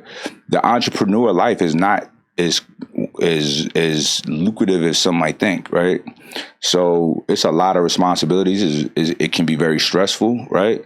And a lot of times you working for everybody else. You got to make sure everybody get their paycheck. Yeah. You know what I'm saying? So, and to be a good entrepreneur, a good businessman, you need to hire talent. So you paying good money to these people, good salaries. There's people, you go to my HQ, you see Porsches, Lambos. These are guys that work for me. They're snipers. They're really good, and I need them. So we got to reward them, right? Yeah. They are valuable, and you got to be valuable. The valuable people on my team that I know, they're locked in with me for life, right? Unless they grow out and don't, exceed me, then that's cool. I would love that. Yeah. But I'll always take care of them. Do you also employ women? Yeah, for sure. Okay. Women keep everything organized. Women, my office manager's a woman. Everybody respects her. She don't take no BS. And she makes sure everything is in alignment. My head of content is a woman. We're not organized, right? Yeah. A man, we can go out there and hunt and construct and all of that. But a woman can put it all together and make it perfect, put that magic to it. Yeah. So, we have to understand the nature of the divine feminine and the divine masculine. And they work best together. One can't exist without the other. It doesn't even, there's no life like that. Why do you think there's or it feels there's this push to push out the feminine and just all masculine, like women being masculine? Even if we wear the most beautiful dresses and put on all the makeup, our nature is still to show up masculine. It's trauma. Like, sometimes y'all have been treated horribly by men. We do it to y'all, right? I blame men for everything. We have to hold ourselves accountable for when a guy's like, man, she's crazy, bro. I like, shut up. You're making her crazy. And if not, and if she just really is something wrong with her, it's still your fault for being with her. Yeah. If a man, if you have to be the one to manage those emotions. You have to be the one to shut down a conversation if it's getting heated. We're going to talk about this later. We're going to talk about this later. You're going to respect me right now, or this is going to be a big problem. Because there's nothing productive coming out of this conversation. Take a beat. We'll talk about it tomorrow. Yeah. We got to do that. But men have to have some training in emotional resilience also, right? Because it's our job, A woman operates on emotion. We operate on logic, right? And I want to keep it that way. I had a period where, I would meet someone and they be all perfect, and it's just the emotions. I'm good. And I had to check myself. I'm like, what? You want a man? You want a rational? You want somebody like you? Like, nah, I don't. Yeah. I actually enjoy the emotional roller coaster sometime, right? It makes life a little bit interesting. Yeah. It gives me something to work on. I'm happy you said that, because men make you feel like, be logical, Ashira. Is that logical? And listen, so then you just go into our logical mind all the time. We have to get to logic. Yeah. But, right? The destination is logic, right? But we can ride. Mike's like, well, no, we're going to get to logic at the end of the day. But we can ride, because what it does is, and when we do our part to understand your emotions and understand what you're dealing with, we know you better. And we can understand you better. So what I did after, I had a relationship that ended a few years ago, and I'm like, I knew that we could have been married, right? But we had a communication issue, right? So what I did was I was extremely intentional about enhancing my ability to communicate, right? Okay. Not just me articulating my thoughts to you, but me understanding what you're saying to me. Because a woman doesn't always tell the truth, not in a malicious way. Yeah. Your words and your feelings are not aligned, because a lot of times you're saying things that you want me to hear. You want to please me, right? And I respect that. I appreciate that. So now it's time for me to really listen to your heart, because your words and your heart are not saying the same thing. Right. So, and that's a real thing, fellas. That's a real thing. Sometimes a woman is saying yes, but it's no. I really don't want to, but if you want to, okay, Yeah. So, and that's something that I had to learn, because I was being super well, you said yes. You literally said yes, but it's not like that. We can't deal with women like that, right? So that's something that we got to deal with. If we want, look, and I tell, we complain about emotion, right? But look, go date a guy. Go date a rational guy then. You know what I'm saying? Yeah. You don't want to change a woman from not being a woman, Right. So, but also, y'all have to respect us. Let me have this last word, right? It's not a war with us. We're on the same team. Right. It's not you winning. No, my job, you're coming into my situation. I'm trying to elevate your life, right? trust me, I got you. Yeah. Let me have the final say on this. It's going to be for your benefit. And how I enter relationships is and we have these conversations in the beginning. I'm like, look, there may be times that I'm suggesting something for you. Is never going to be something to impede anything on you. It's only going to be something to benefit you. Right. Like always, I always have your best interest at heart. Always, because we have to. That's our job. You're somebody's daughter. You're potentially going to be the mother of my child, right? So we want y'all in our lives. Like we need women. Like it's a culture out here that shows so much hatred towards women. That doesn't represent real men, right? It represents damaged and hurt men that get rejected a lot, right? So they have this disdain. And my message to them is like, look, brother, you blame no one but yourself for your shortcomings, right? Maybe that woman's out of your league, or maybe the woman you're shooting for is out of your league. If you don't want to downgrade, upgrade yourself, right? And people will think that it's about their looks and their height. Maybe to a degree, right? But a real woman, like she's looking at like real tangible things that you can provide, and your intellect, and like you said, your spiritual nature, and you being a fucking good human being, excuse my language, right? That is more important than all of this stuff than looks, right? Yeah. Of course I like a beautiful woman, but ultimately I want a woman that's really down for me, that really loves me. I'm really not worried about all the intellect and your spiritual whatever, because if you're really down for me, you're going to reflect my light. And I'm giving you that anyway. Yeah. I'm teaching you on a regular. So I'm not even you don't have to come super smart. Yeah. You don't have to come with these ideas and all that stuff. Yeah. If you have it, that's a bonus. But I'm coming with heat. I'm the sun. So you want someone who's loyal. Loyalty. When you look in my eyes, you see the eyes of God. Yeah. Right? That's what I would think any man would want. Yeah. Yeah. We should do a relationship podcast together. I'm with it. It would be so good. That'd be dope. Maybe I should just come back home to Cali that'd be and dope. then we'll launch that together. Yeah, for sure. Look. Well, I can come out here because I'm thinking about getting a spot out here. And just Oh, yes, on the beach. Again, yeah. Okay, perfect. Here's the thing, like relationship talk is very like, that's sticky content, right? Yeah. Unfortunately, a lot of the relationship talks out there is not positive. It's not positive at all, and it doesn't move anyone forward. And I don't think it's helping relationships or helping people come together. It's just like making us further separate. Right. And it's not even realistic. It's not actually what's happening in everyone's everyday experience. Right. So yeah, a healthy relationship talk would be that's the vibes, you know?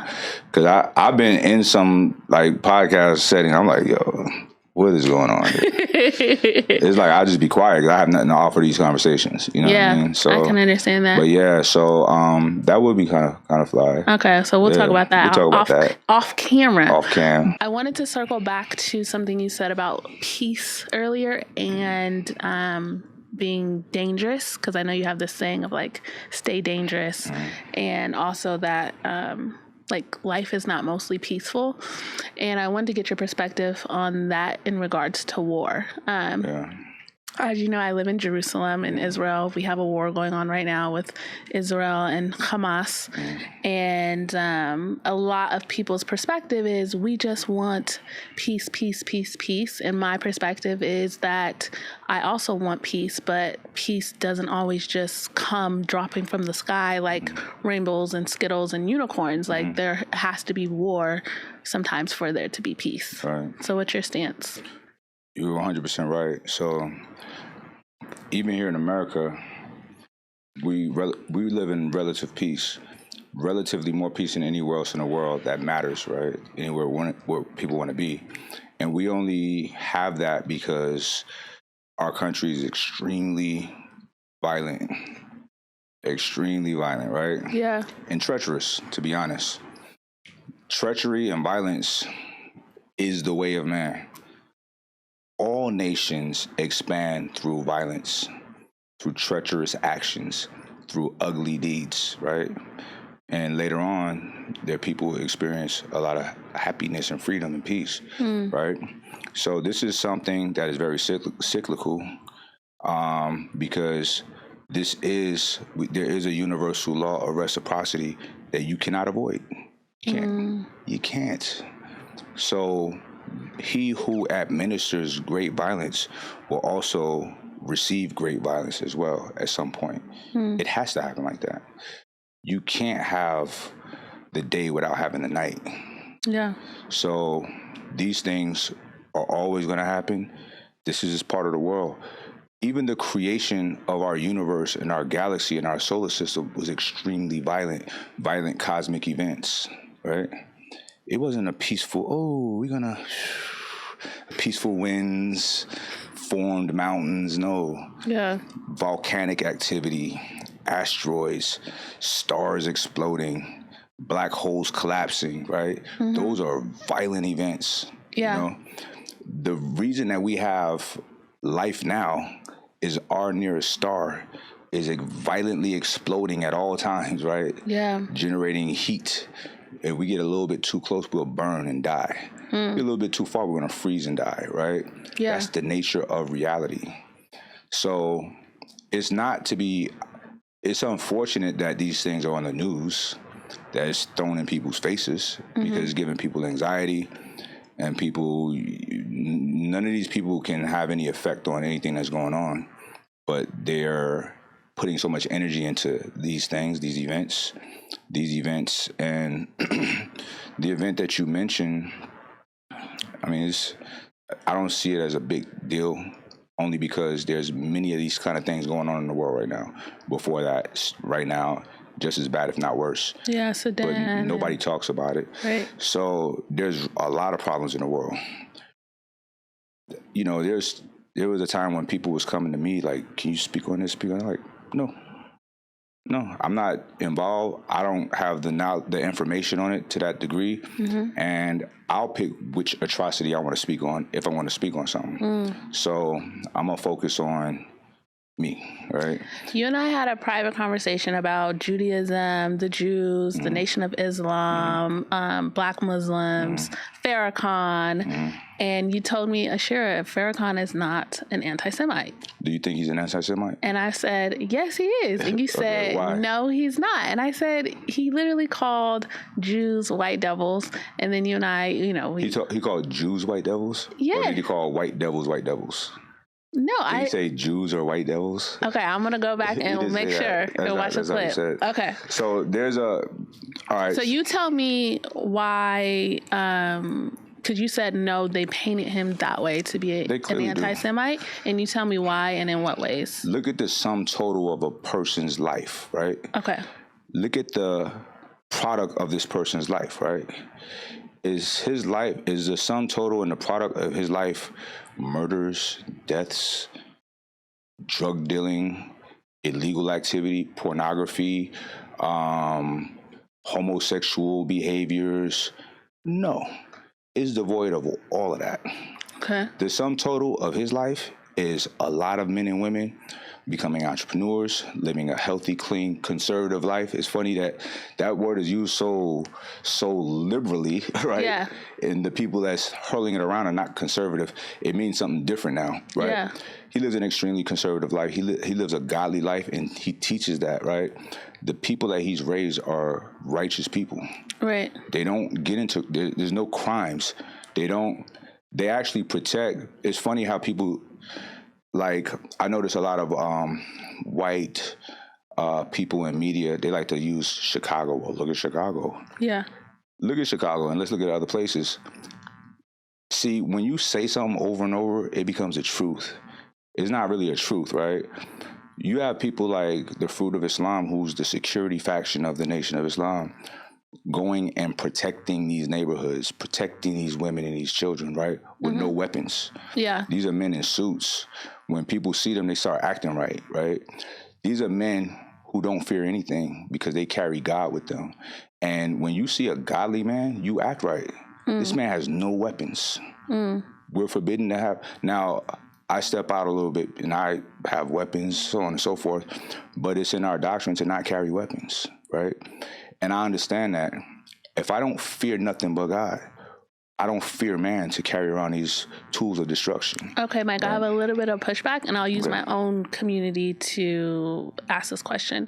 Can someone be a good man for their community and not for other people? For example, in Israel, we have a community called the Haredi community. It's the ultra Orthodox Jewish community. They're very insular. What they do for their community is great, but for the wider, and I'll speak for the wider Jewish community, like they don't serve in the army, they don't give back to the state, they only serve for their people, and they do good for their people who they believe practice, the way of Torah the way it should be.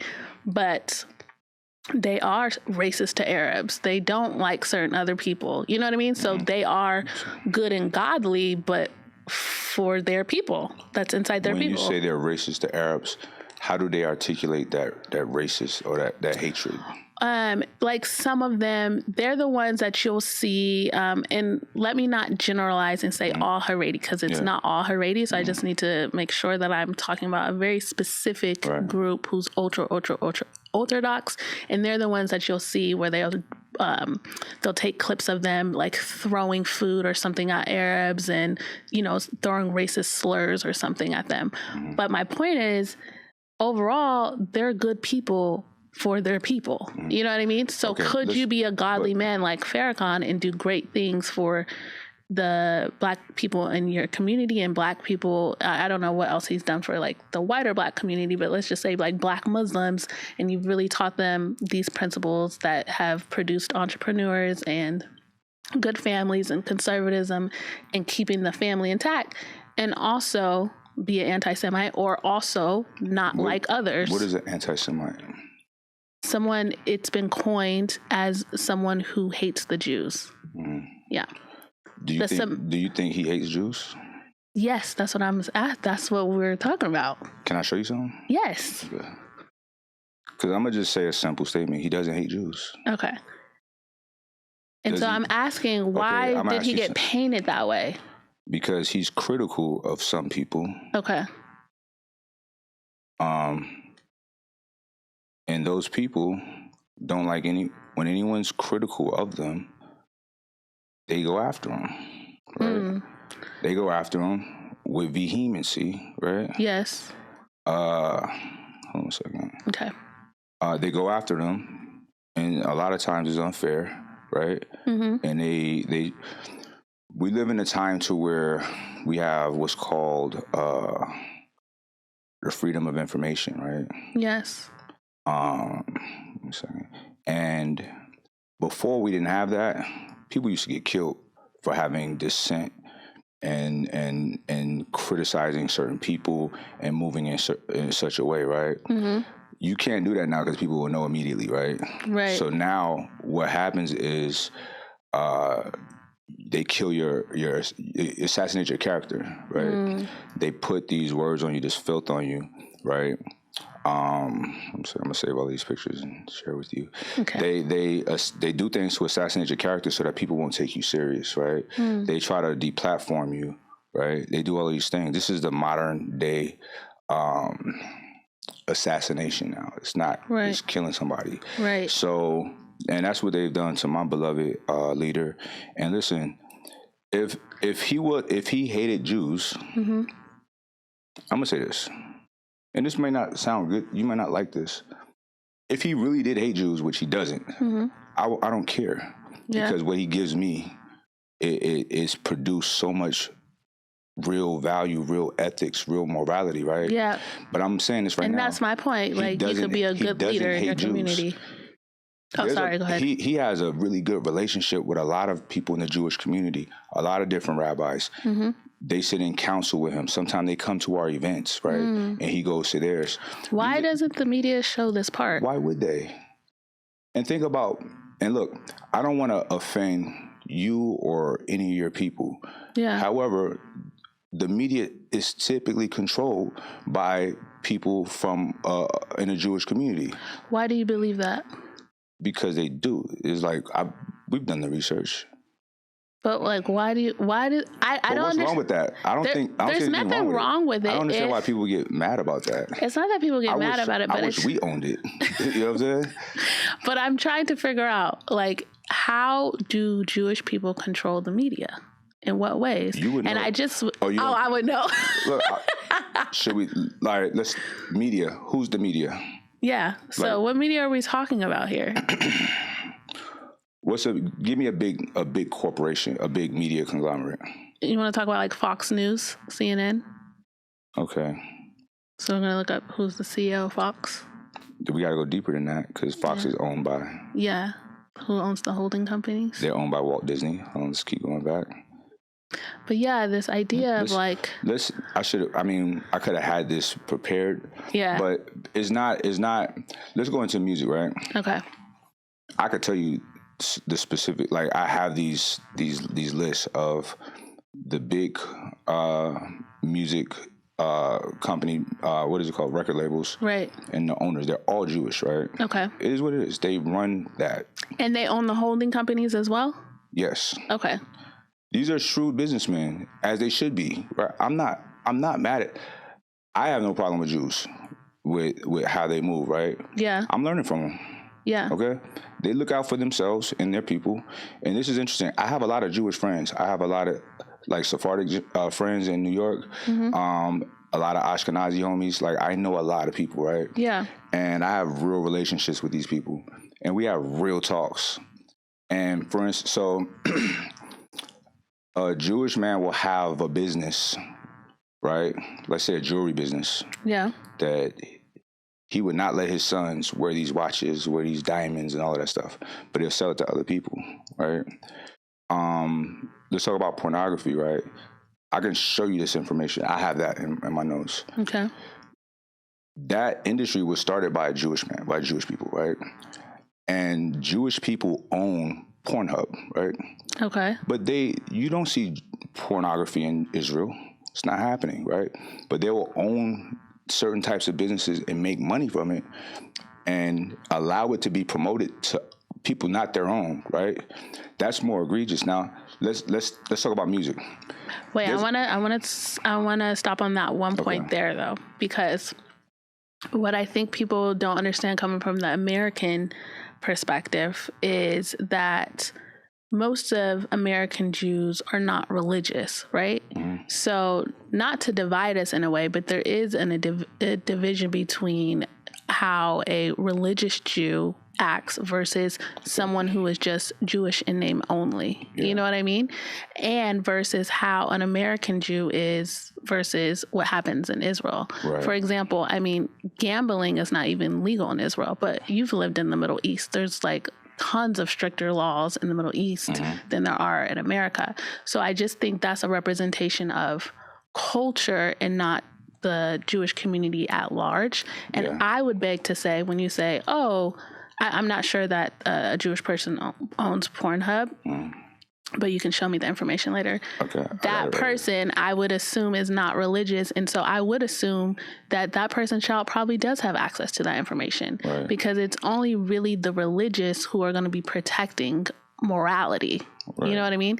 So even if you see, say, a Jewish person who owns something like that, I personally don't believe is reflective of all Jewish people. I don't either. Okay, let me say this, just so I can be on the record of giving you factual information. Okay.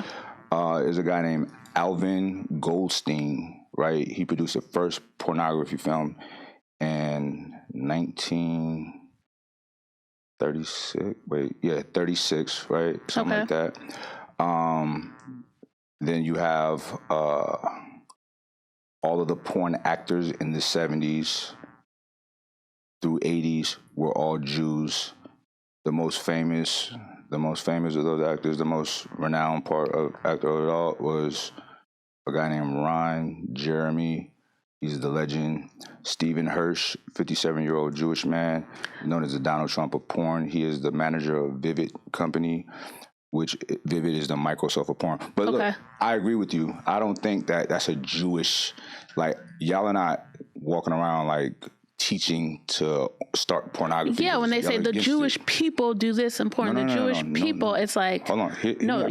Those are Jewish persons. They happen to be Jewish people. Yeah, they happen to be Jewish.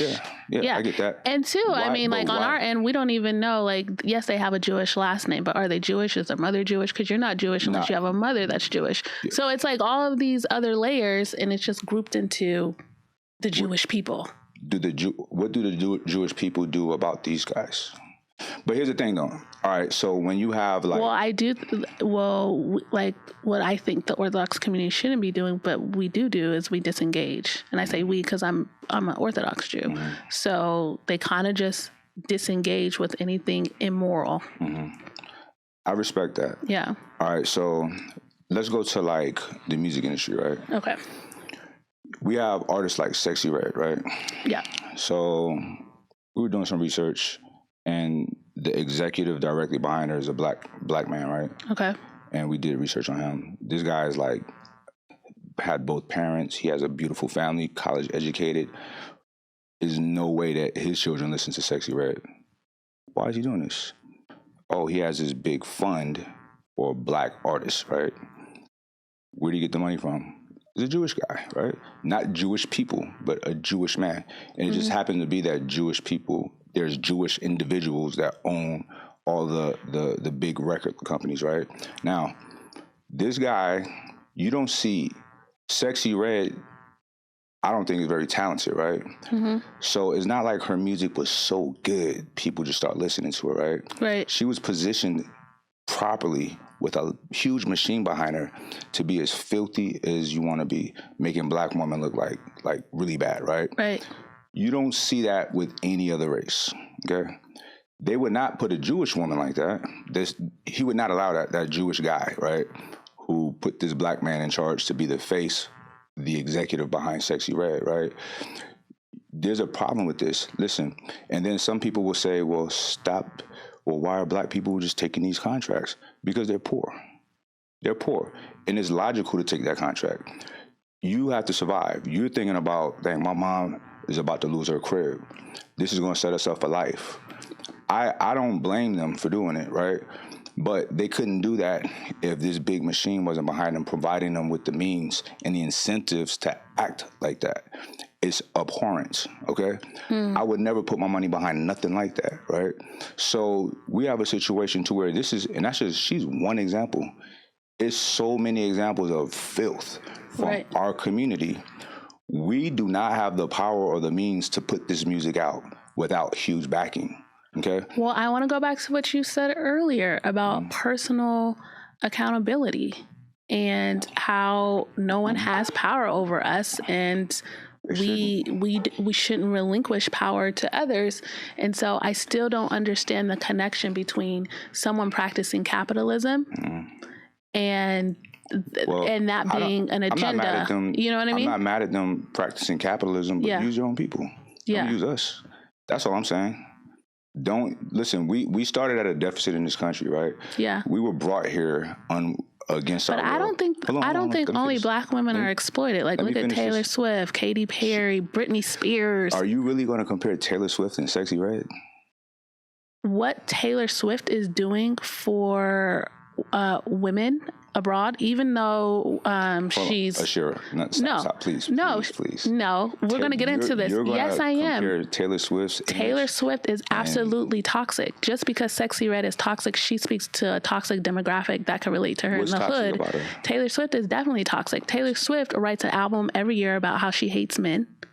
And more women are, waving this feminist flag. This is why I believe our birth rate is down. I think this is why we have less marriages, is because don't ever get it twisted. They also use white women. It's just the package looks different. They also use white women to push a different agenda. And just because it's polished and it's in blonde hair and the clothes look better and it's not all tattoos and chains, doesn't mean there's not two agendas that focus on two different demographics.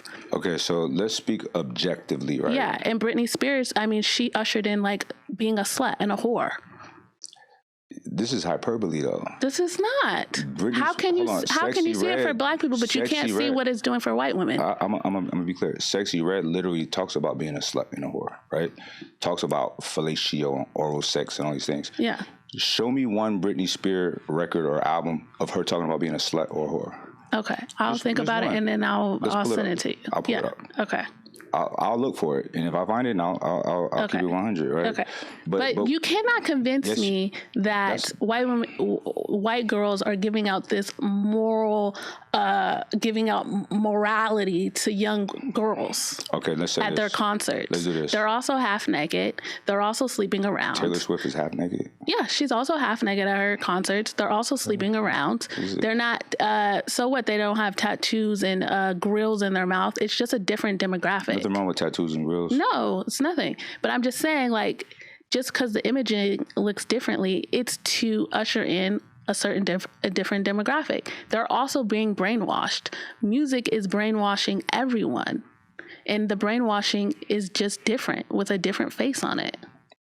All right. So for the record, I believe Beyonce brainwashes the black community. So for the record, and I wouldn't compare her to Sexy Red.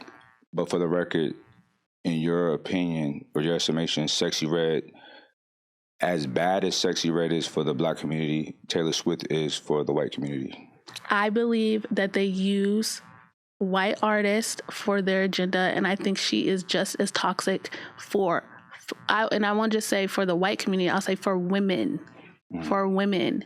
What the ideals she's pushing on women, this feminist agenda, this I don't need a man, but I have one, this I hate my boyfriend every year, this depression that they push, because you have to understand, just because we have our issues over here, let's say it's gun violence, their issues over there are, fentanyl. You know what I mean? So I just think it's interesting that people don't see how white poverty and issues that's happening in the white community is not being pushed by their artists as well. Well, they are. Here's the thing. It's just we're just less familiar with whatever their issues are. Okay, I can't speak to Taylor Swift because I don't know her lyrics. Yeah.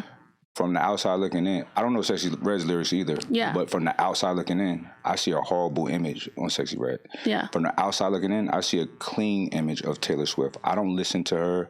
And I've heard the debate about her saying she hates men. She never said that. She complains about relationships, broken relationships. And that's something that's sticky. That she's an entertainer. People go through breakups and relationships and they complain. And that sells her a lot of albums. Now, here's the thing.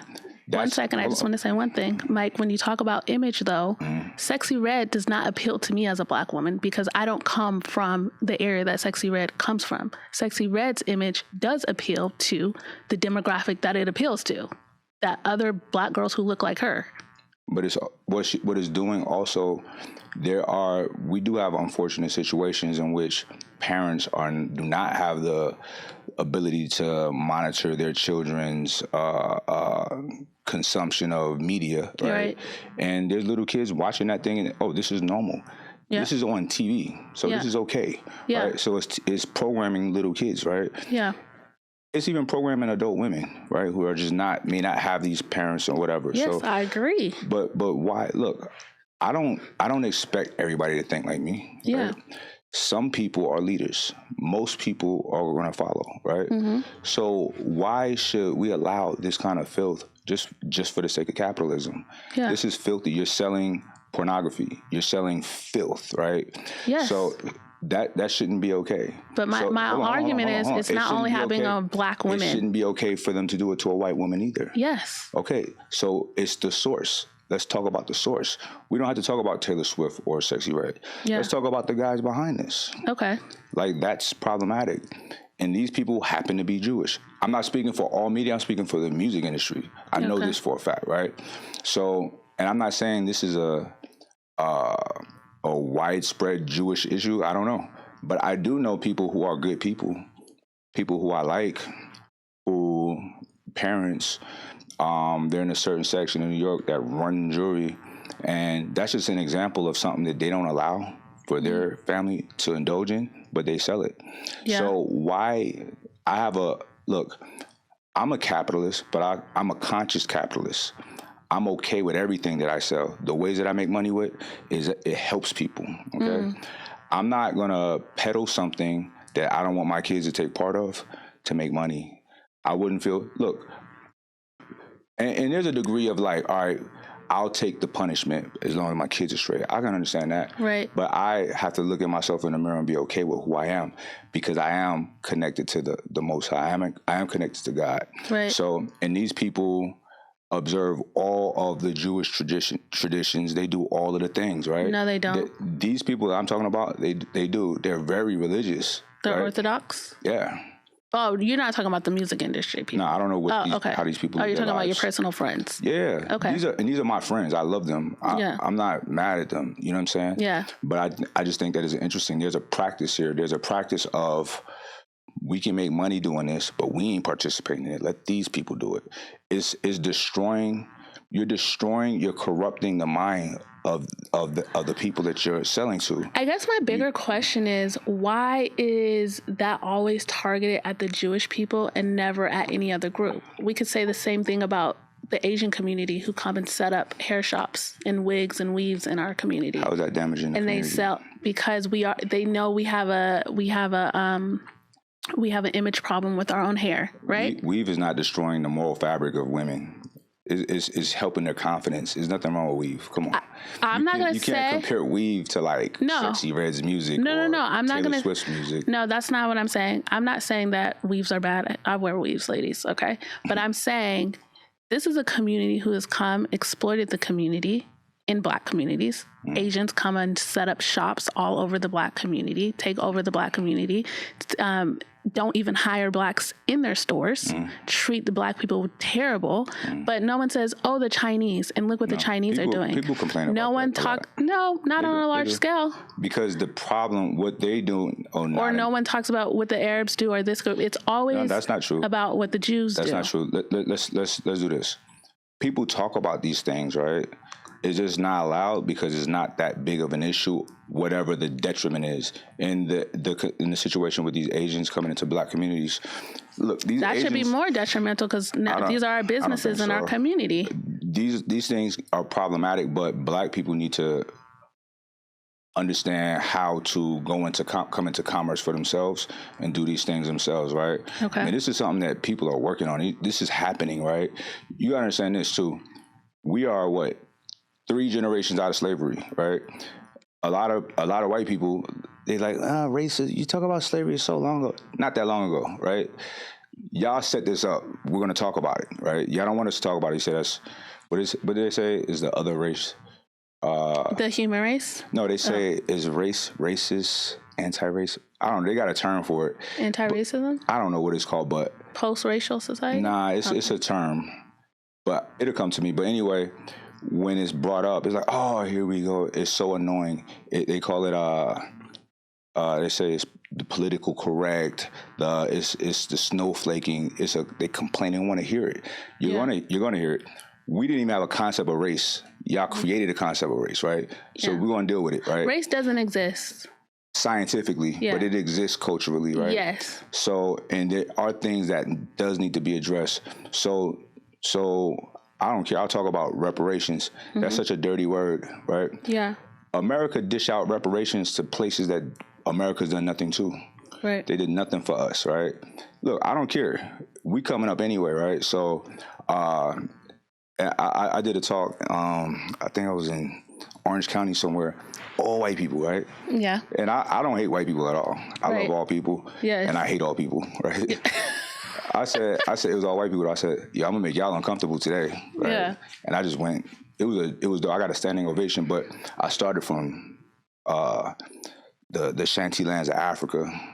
How 7 out of every 10 died on the ruck from their villages to the coast, and I went this whole voyage, and then I said, I'm gonna tell y'all where y'all messed up.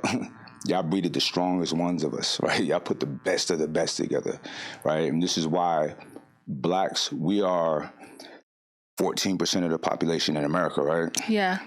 But we're so dominant, so powerful across the board, right?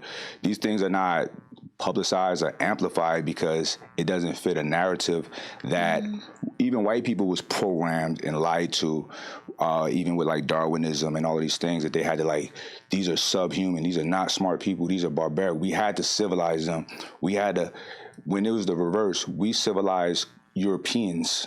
We brought them out of the caves, you know what I mean, and parts of Europe and some parts of the Middle East. We civilized them. We were their teachers. Socrates' teacher was black, right? Hippocrates' teacher was black. Pythagoras' teacher was black, right? These were men. Plato too? Plato as well, right? And they wrote about their teachers. They wrote about these wise scholars and Timbuktu and Kemet. They wrote about it, right? But you don't, like even our system of democracy, from Thales had black teachers, right? They don't talk about the origin of this wisdom. You feel me? But what they talk about and what they project is us being inferior intellectually, right? And we're not. We're clearly not, right? We don't represent big portions of our current society in numbers. But where we are, we're powerful. We peak. And I'm friends with powerful and ethical Jewish men, white Jewish men, smart, like insanely intelligent. And one in particular is a dear friend of mine. We sat and talked one time, and he told me about, as he was growing up, he loved music. He's a lot older. And he says, I would just research who, like this Elvis song or this song, and I never heard it. I couldn't find the writers of these songs. And he said, I found there's all black people, right? And he has such a reverence, right, for black intellect, black creativity, black geniusness, right? And we have lots of talks. There's people who recognize, right, who the true architects of all of this stuff is. But a lot of people hide it. They take our brilliant people and people get deplatformed. We have brilliant thinkers, black thinkers, who don't see the light of day on social media. Yeah, we were talking about that. Like, why don't I have my, black Jordan Peterson per se? They exist. Like, they obviously exist, but it's like, why don't I see them on the platform? We're not in the groups. We're not in the clubs. We're not invited on the Rogans and the Hubermans and the Friedmans, and those platforms themselves get throttled. Listen, I don't watch Lex Friedman. I never watched, nothing against him. Yeah. I've never watched his podcast. When I'm watching stuff, is on my TV, and then the next video, it's always Lex Friedman, and I never watch it. Yeah. It's like, this is so interesting. Or Jocko something. Yeah. I don't watch his content. Yeah. It will keep coming on after every video. This is not by accident, right? Mike, why is it that, someone like you made it, right? For beyond made it. You're part of the 1% and you're black, you're strong, and you're disciplined, principled, spiritual, everything. So why is it that you're not one of our major thinkers of the world? You know what I mean? I don't get... Not that that's your goal. Yeah, you know what I'm saying? But I'm just saying, like, why do you think it's... Like, I just feel like we don't have our Martin Luther King or our Malcolm X's anymore. Like, they exist, but it's not like there's this leader that collectively we say, oh, we all look up to him, and so does the world. Well, I'm here, right? Yeah. I have a huge community. Right, that I speak to every week, right? Multiple times a week. Yeah. And I have a huger community. I have over 1 million, YouTube subscribers and 2 million Facebook, all of that stuff. Yeah. It's not the biggest, but it's substantial. Yes. And I'm doing the work, and I'm connected with other men like me doing the work in their own respective lanes. And we are putting our minds together for something extremely big and resourceful, and but to platform each other over and over and over like they do. Look, I'm not mad at what everybody else do. I'm learning from them. I'm observing. They only allow certain people in, which is fine, right? We should do the same thing. Yeah. So let's go back to what you initially... Maj Toure was on an episode, and he said that desegregation really hurt our communities. Because 100%. when Black people were more insular, we built Black Wall Street. You know, 100%. we built. But they came and tore it down, though. Yeah, they came and tore it down. How good it was. They seen how much we were thriving. They didn't want that, right? Yeah. So here's the thing. I want to go back to you when we were talking about the minister Farrakhan. Yeah. Right? I'm gonna tell you right now, he doesn't hate Jews. He loves Jews, right? He's critical of Jews. He's critical of Christians. He's critical of Muslims. If he hates Jews, then he really hates Black people. Because he's way meaner to us. He's way harsher to us because we're in his family, right? Yeah. And you're gonna be more stringent on your children than everybody else's children. Now, you being a religious leader, a social figure, it's your duty to be critical of whoever you feel like is doing weird things. Right, I can agree. That's okay. He's being demonized for that. I'm telling you right now. Yeah. Now, you can go on the ADL and you can see a statement of him saying Hitler was a great man. It's like, why would y'all just put that? It's completely out of context, right? Yeah. But any quote that you put, there's a quote that he said, he says, the synagogue of Satan, right? He's quoting a scripture in the Bible, but he's talking about a specific type of Jew, the same type of Jew that you said is not a Jew. The ones that's got money, got power, but they don't follow the Torah. They're not on a deen. I don't know what y'all call y'all deen, but they're not. Deen means judgment in Hebrew. I don't know. Okay, but they're not on their righteous Jewish path. Yeah. He's talking about them. He said that's not Judaism. Right? He says that's you created some filthy form of Judaism, right? He's critical of the people that you would be critical of, right? But the way it's going to be delivered to you is he hates Jews. This is a dangerous man. They say he's like Hitler.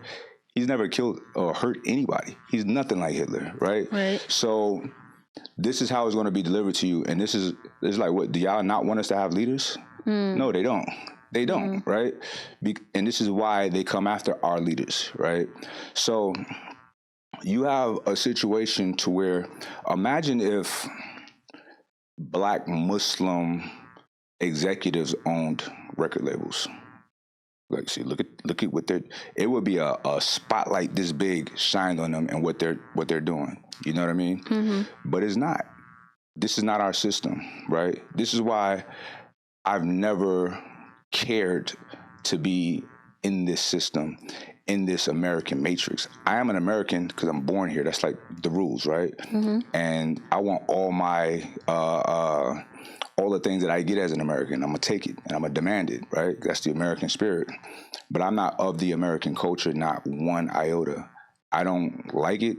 I don't even want to know what it's all about. I don't know what it's all about. I'm an independent person. You'll never see me rallying for any political side, any political faction, unless they got very specific promises for people that look like me. And they could be Black. I don't care. If you ain't got the promises, we ain't rocking with you, right? And I will never allow myself to be used for anything by anybody. And I'm going to be critical of everybody I come across. And I invite them to be critical of me, because you're going to find a righteous man. You're going to find a real one. So, but there's people that don't like criticism. And one of my Jewish friends, he said this. I said, why would y'all, because we had the Farrakhan talk. And he's like, nah, I get it. I said, why do your people do that? He said, you know what, Mike? We have, from the Holocaust, the type of trauma that we have, if it seemed like somebody's even, we go after them. And I respect that. I'm like, that's how we need to be. Yeah. That we need to have an anti-Black movement. Anything that's against the Black culture is anti-Black, and we gonna label you with it, right? Yeah. We need to do that too. Yeah. So we actually, some friends of mine and we put together a whole declaration of freedom for the Black man in America, right? Okay. And it says this will benefit all men, white, Black, whatever. But I'm addressing the most melanated because we seem to be the target often, right? We seem to get knocked off our square all the time. And then you're like, look at us. You know what I mean? We brought here, right? Yeah. Against our will, right? The worst conditions you can imagine, right? And then like all of this stuff happened. We get promised freedom, didn't really get freedom. And then they implement laws like vagrancy laws and Black code and all that. It's like, yo, why y'all doing this to us? Right. Right? But look, maybe in history we done something to deserve that. I don't doubt that. I feel like we must have, right? It could be pre-Kemetic times, right, in which we were the savages. We were doing harsh injustices on people, and look, we had to get paid back. Yeah. Because reciprocity is a universal law that no one can escape, right? I gotta go. Okay. But that's why I said I'm not tripping.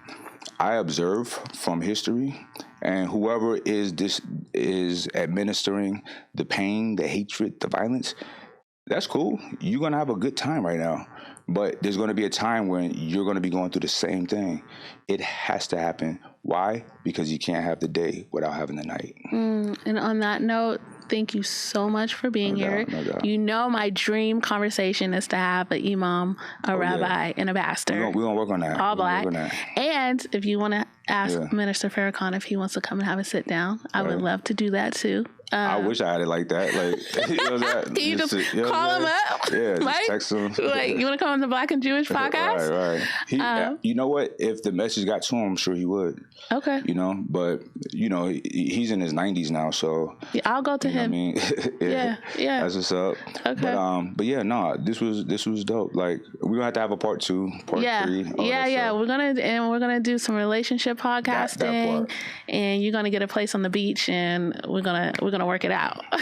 But thank you so much for being here, sharing your wisdom, sharing your story, and also leaving people with like encouragement in how they can take control of their lives and their relationships. And I appreciate you for being a really good representation of black, beautiful, intelligent black women. Aww. We need you. We need you. Thank you. That's so kind. Indeed. All right, you guys, that is a wrap for the Black and Jewish podcast. This has been a very fiery conversation. I want you to like, comment, and share. Comment down below. What do you think about Minister Farrakhan? What do you think about the state of black relationships? What do you think about taking control over your own life? If you want to see more episodes like this, please support by following my channel and liking, commenting, and sharing. And I will see you next week.